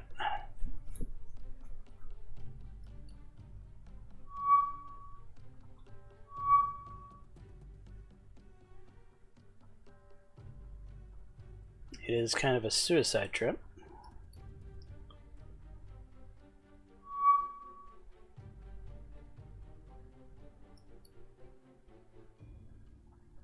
Oh, I'm gonna pull the fleet in with this, ain't I?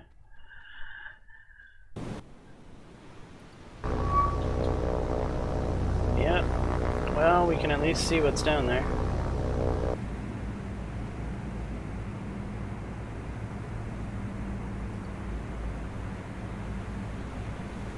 Got a heavy cruiser. another heavy cruiser. Flat top. Light cruiser. 2 heavies and a flat top.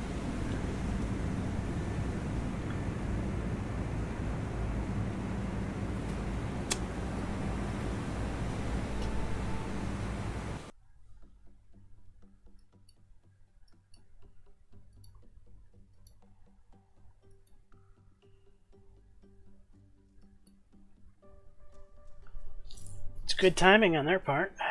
They might just make it to Trincomalee under the cover of night.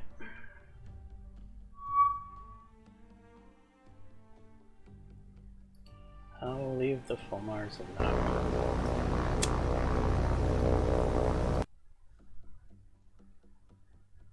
You know what? No. Keep chasing the full Mars around. If you're chasing the full Mars, that's less fighters that can harass our incoming slow-moving... Well, planes aren't actually slow-moving. They're pretty quick, actually.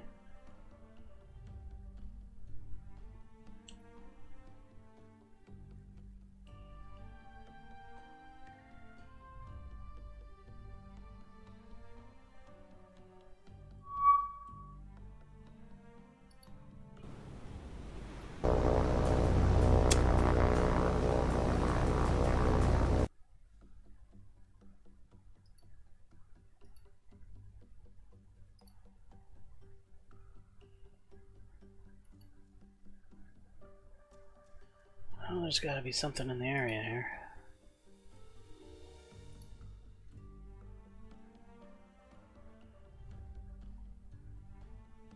There it is. Alright, how long is it going to take the cats to catch up? 0.8 hours, huh? Too long to wait.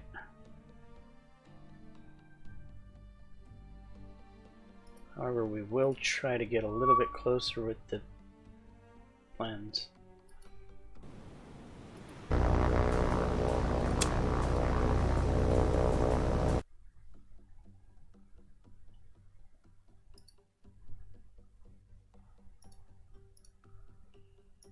Right about there. Should be well over the top of the battlefield, near the top. Something like that, that'll work. Okay.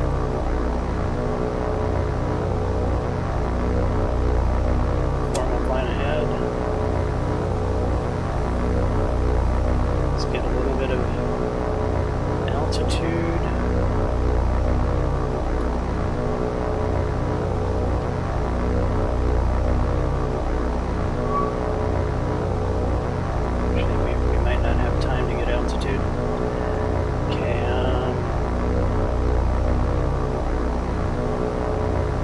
Out at 3870. Give me a target on the flat top, right there.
this all up. Okay, where's 3? I should be looking at 3. Where are the bombs?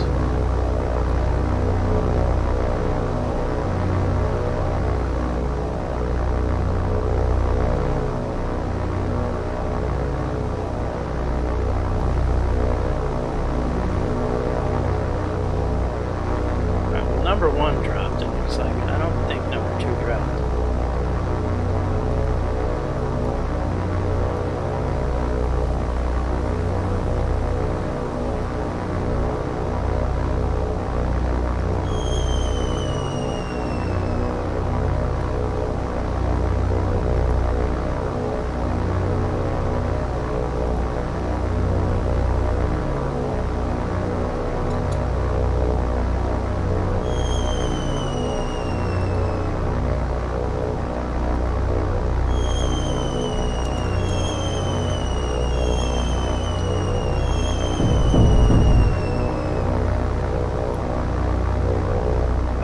Everybody, form back up, climb, speed up, get out of here. Let's hope these bombs hit their mark.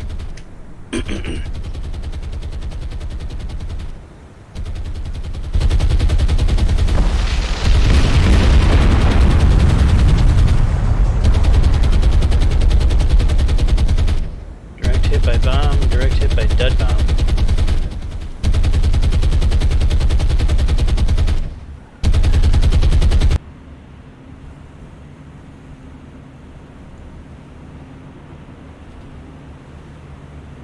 I don't think we did much damage.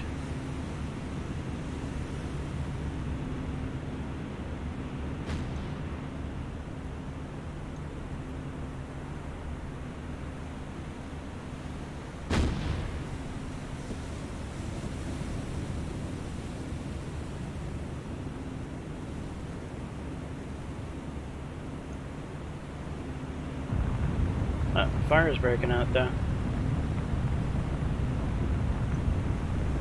That's what we want to see.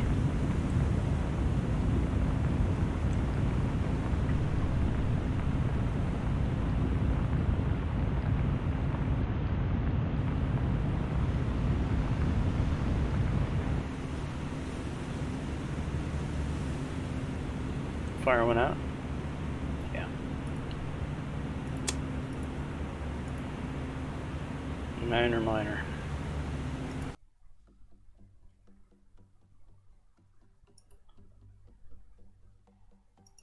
RTB. Alright, it's up to the cats.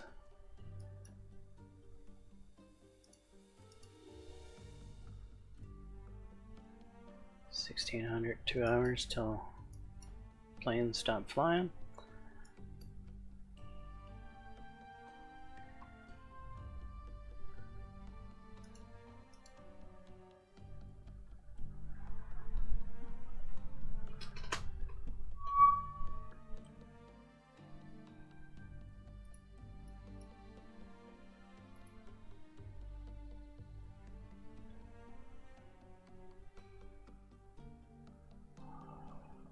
Full Mars, leave the full Mars alone.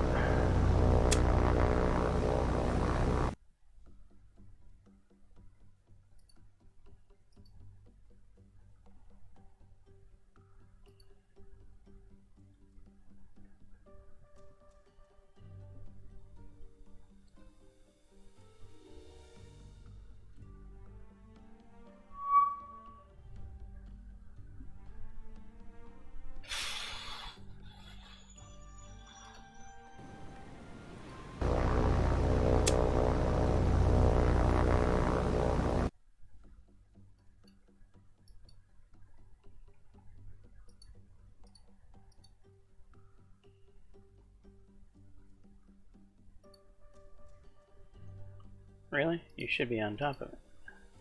There it is.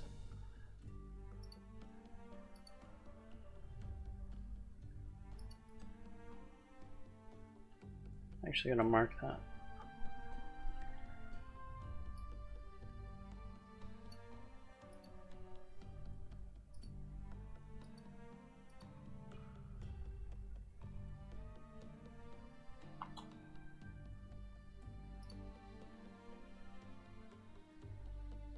just a tad closer. A little bit more tactical. I might be too close now.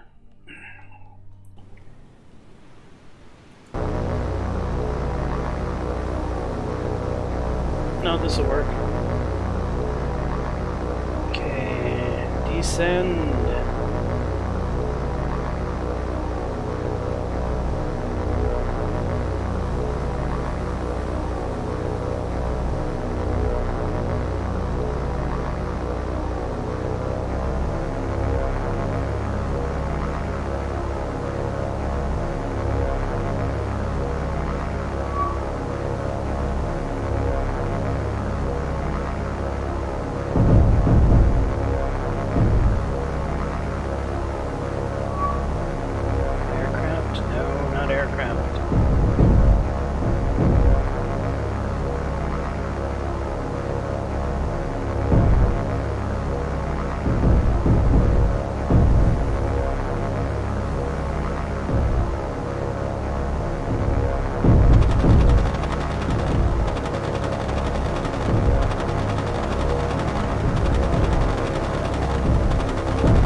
Target number 3, and attack.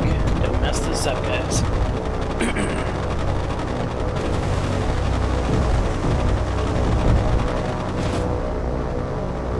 No!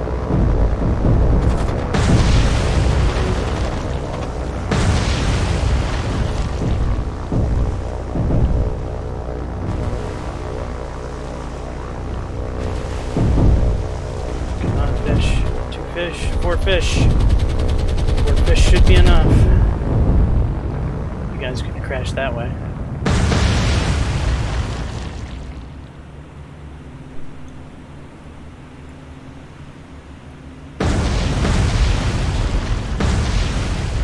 And a dud, of course. 3 fish. Will it be enough?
Not sure. I'm not getting that great of a feeling about this. Though that helps. A few more explosions like that and I'll have a much better feeling about this.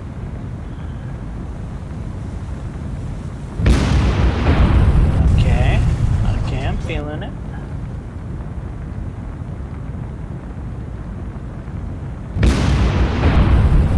The front's dipping below the waterline now.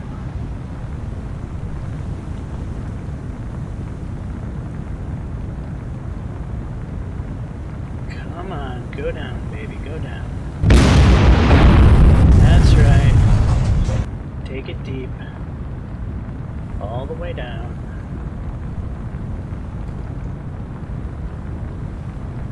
Oh, sorry. I'm talking about the video game here.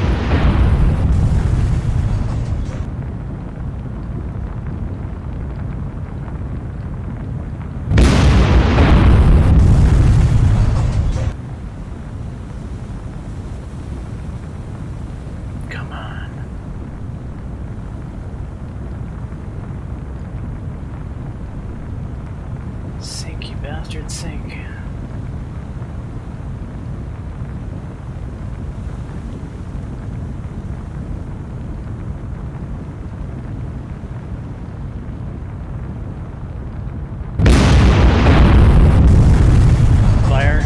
to the rear. There's fire in the rear.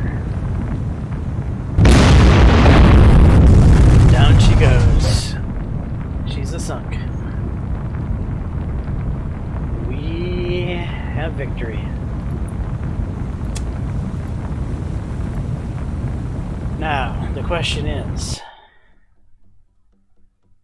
have we dissuaded them from their mission? Or are those two heavy cruisers still going to be dead set to cause hate and disconnect at Trincomalee? That's the next question.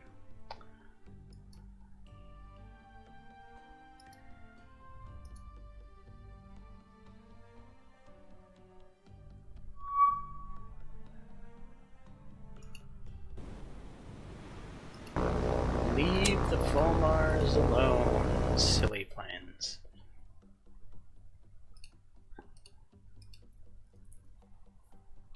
Alright, so two of those escort carriers have been sunk. There's one left. And there's the Soryu left. The remaining Fuso has been put into the yards for a long, long time. And the remaining Congo is MIA.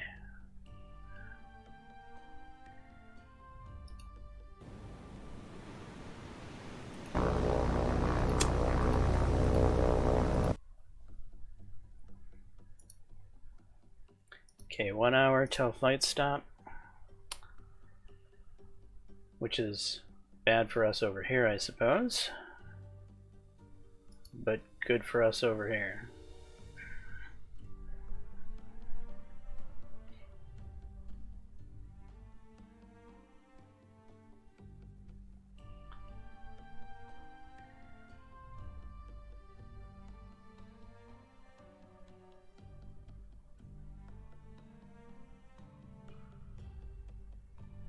I'm really pushing my luck over here, guys. I really am. I should be RTBing those damaged ships.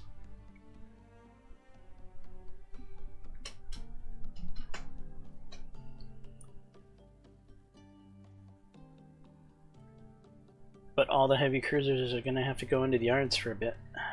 They might as well do their mission before they go in the yards for a bit, is the way I'm thinking about it. Alright, it's 1800. It's time to stop flying.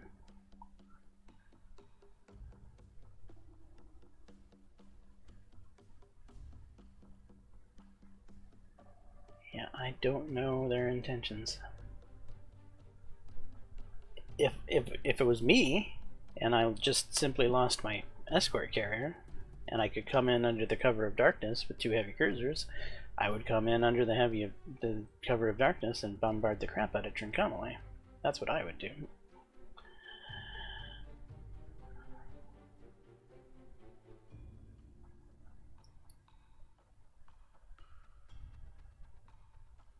What are you guys doing? Are you moving? Yeah, you are still moving. Okay. They look dead in the water. Because I'm going slow.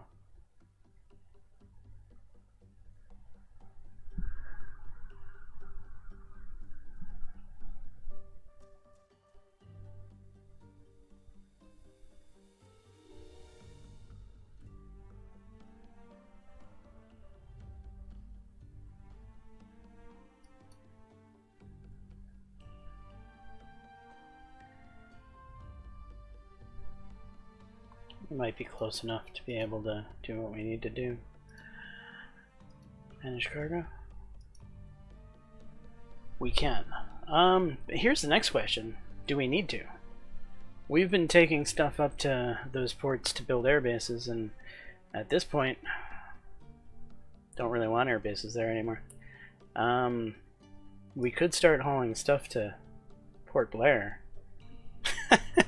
with this really, really, really, really slow moving group.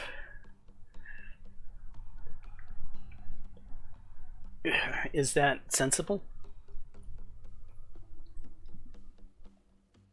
I mean, if I am going to be hauling to Port Blair, maybe I should add to this group to make it more, I don't know, while it's slow moving, at least maybe something will actually get there. Because right now we're not capable of hauling all that much.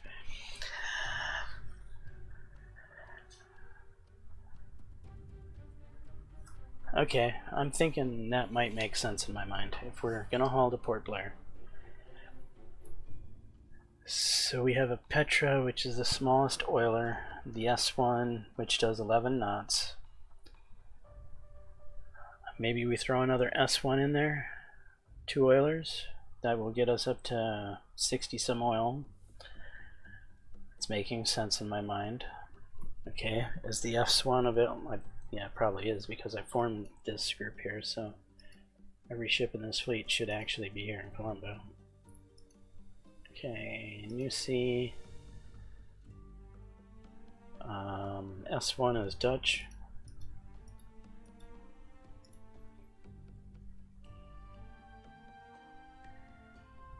And a what?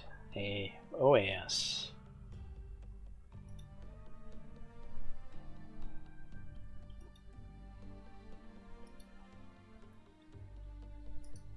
One. Okay. What else are we going to add here?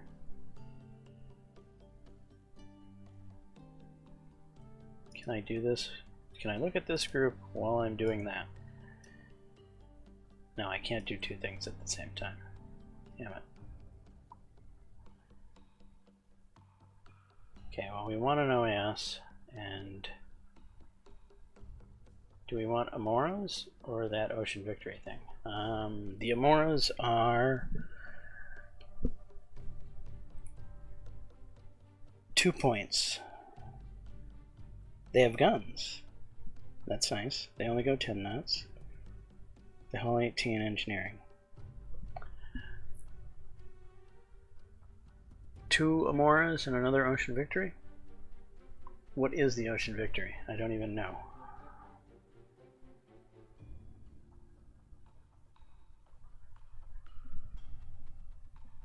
It's some sort of supply ship. I think it's a transport M1.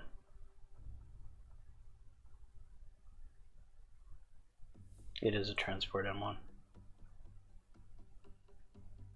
That's Dutch. Amora is Dutch. It's all Dutch. Okay.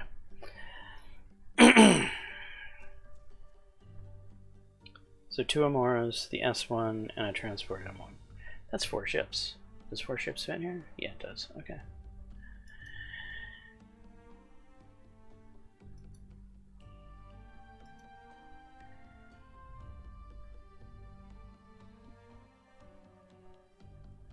Alright, 1 S1.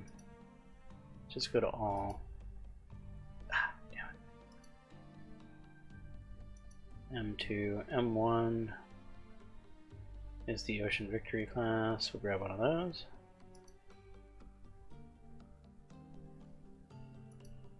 And then the Amora class.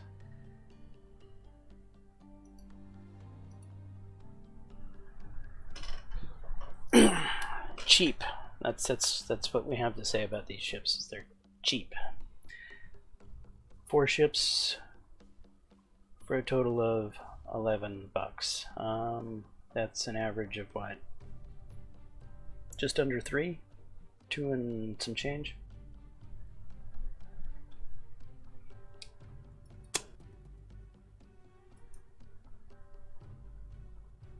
Alright, you guys go ahead and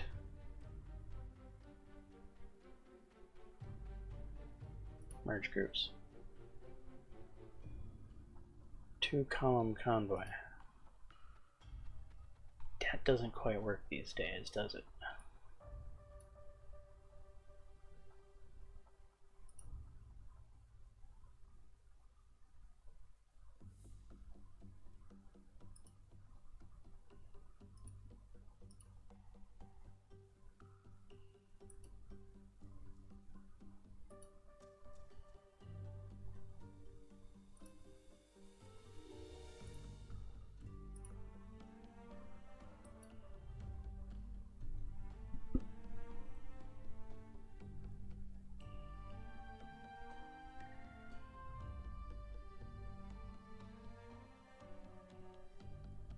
You know, I think I'm gonna go with the battle line.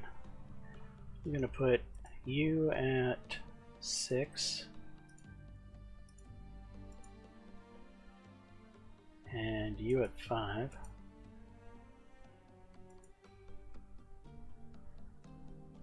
Okay, we know that the Amoras actually have guns. Does the S1 have guns? No. Does the... what are those? Those are transport M1s? They don't have guns either. So the ones without guns go in the center. 1, 2, 3, and 4 should be...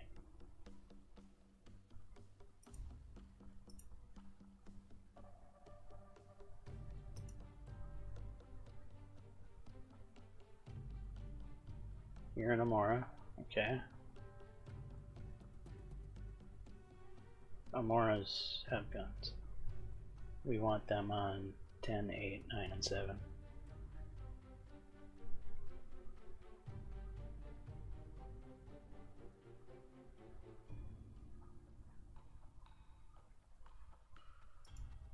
Okay, it's you that needs to be swapped. Okay, Amora 10, 8, 9, 7. And Ocean Victories at 2 and 4, and Oilers at 1 and 3.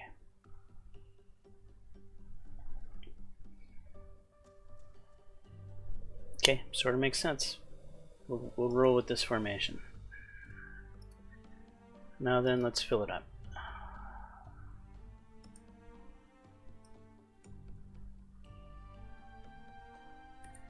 Your fuel. You guys are here for supplies. Your fuel. You're here for supplies. We can throw a little supply on you, as well as you. And then these Amoras are for engineering purposes. 1, 2. Okay, 36 and 36 is 72. So 72 engineering and 62 oil. I mean, it's not a lot, but it's something. And it's making its way to where it needs to go.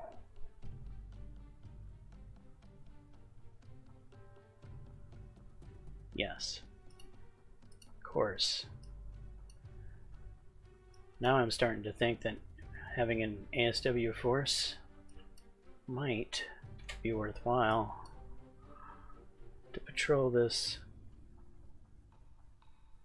route.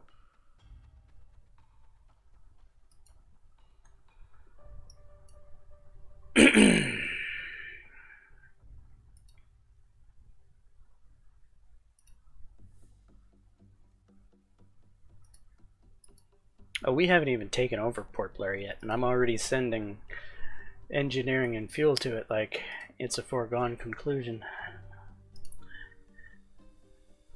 That's gonna take it a while to get there anyway.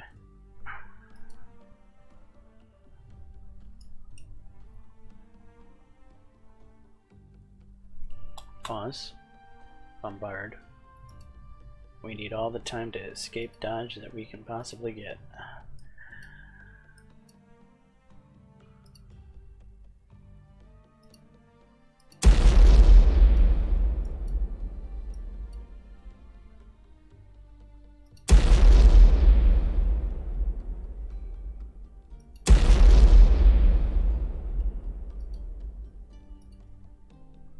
Okay, we've got Rangoon down to a 1-1. I mean, that's better than whatever it was, but it's still got a 1-1.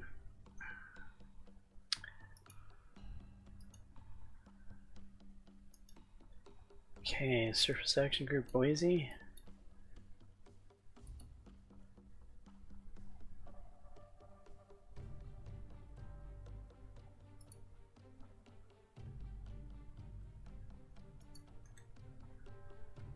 You're going back, not to rearm, but to repair.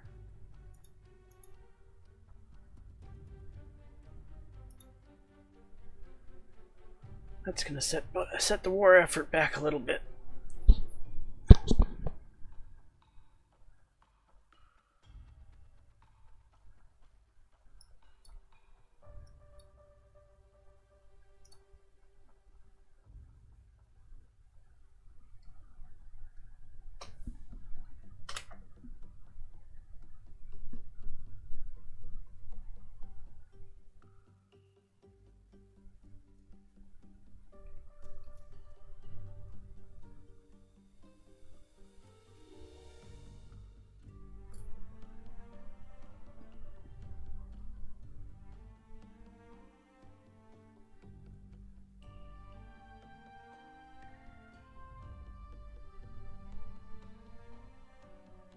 5 o'clock and we're still kind of in the danger zone.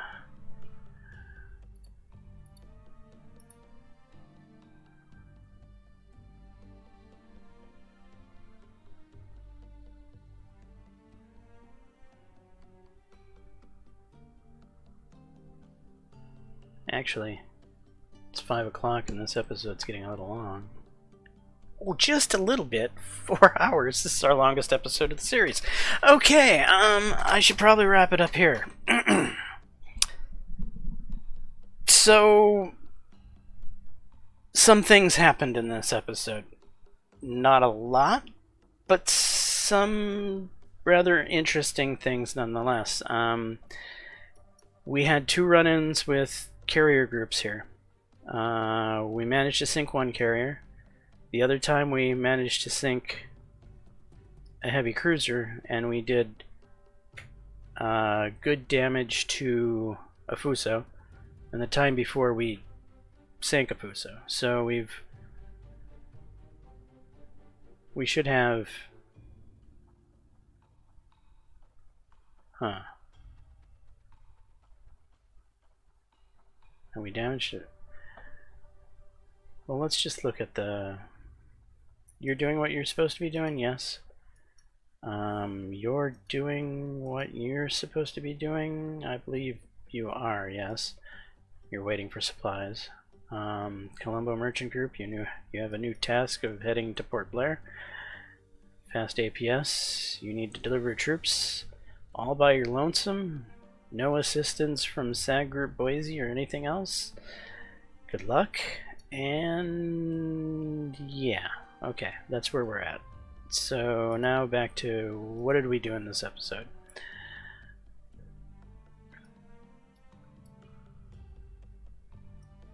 We're up to 108 ships sunk.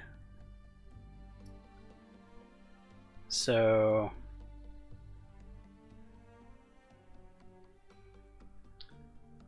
what we did in this episode starts with this Aoba heavy cruiser, then these strange little auxiliary ships that we got in a surface engagement with.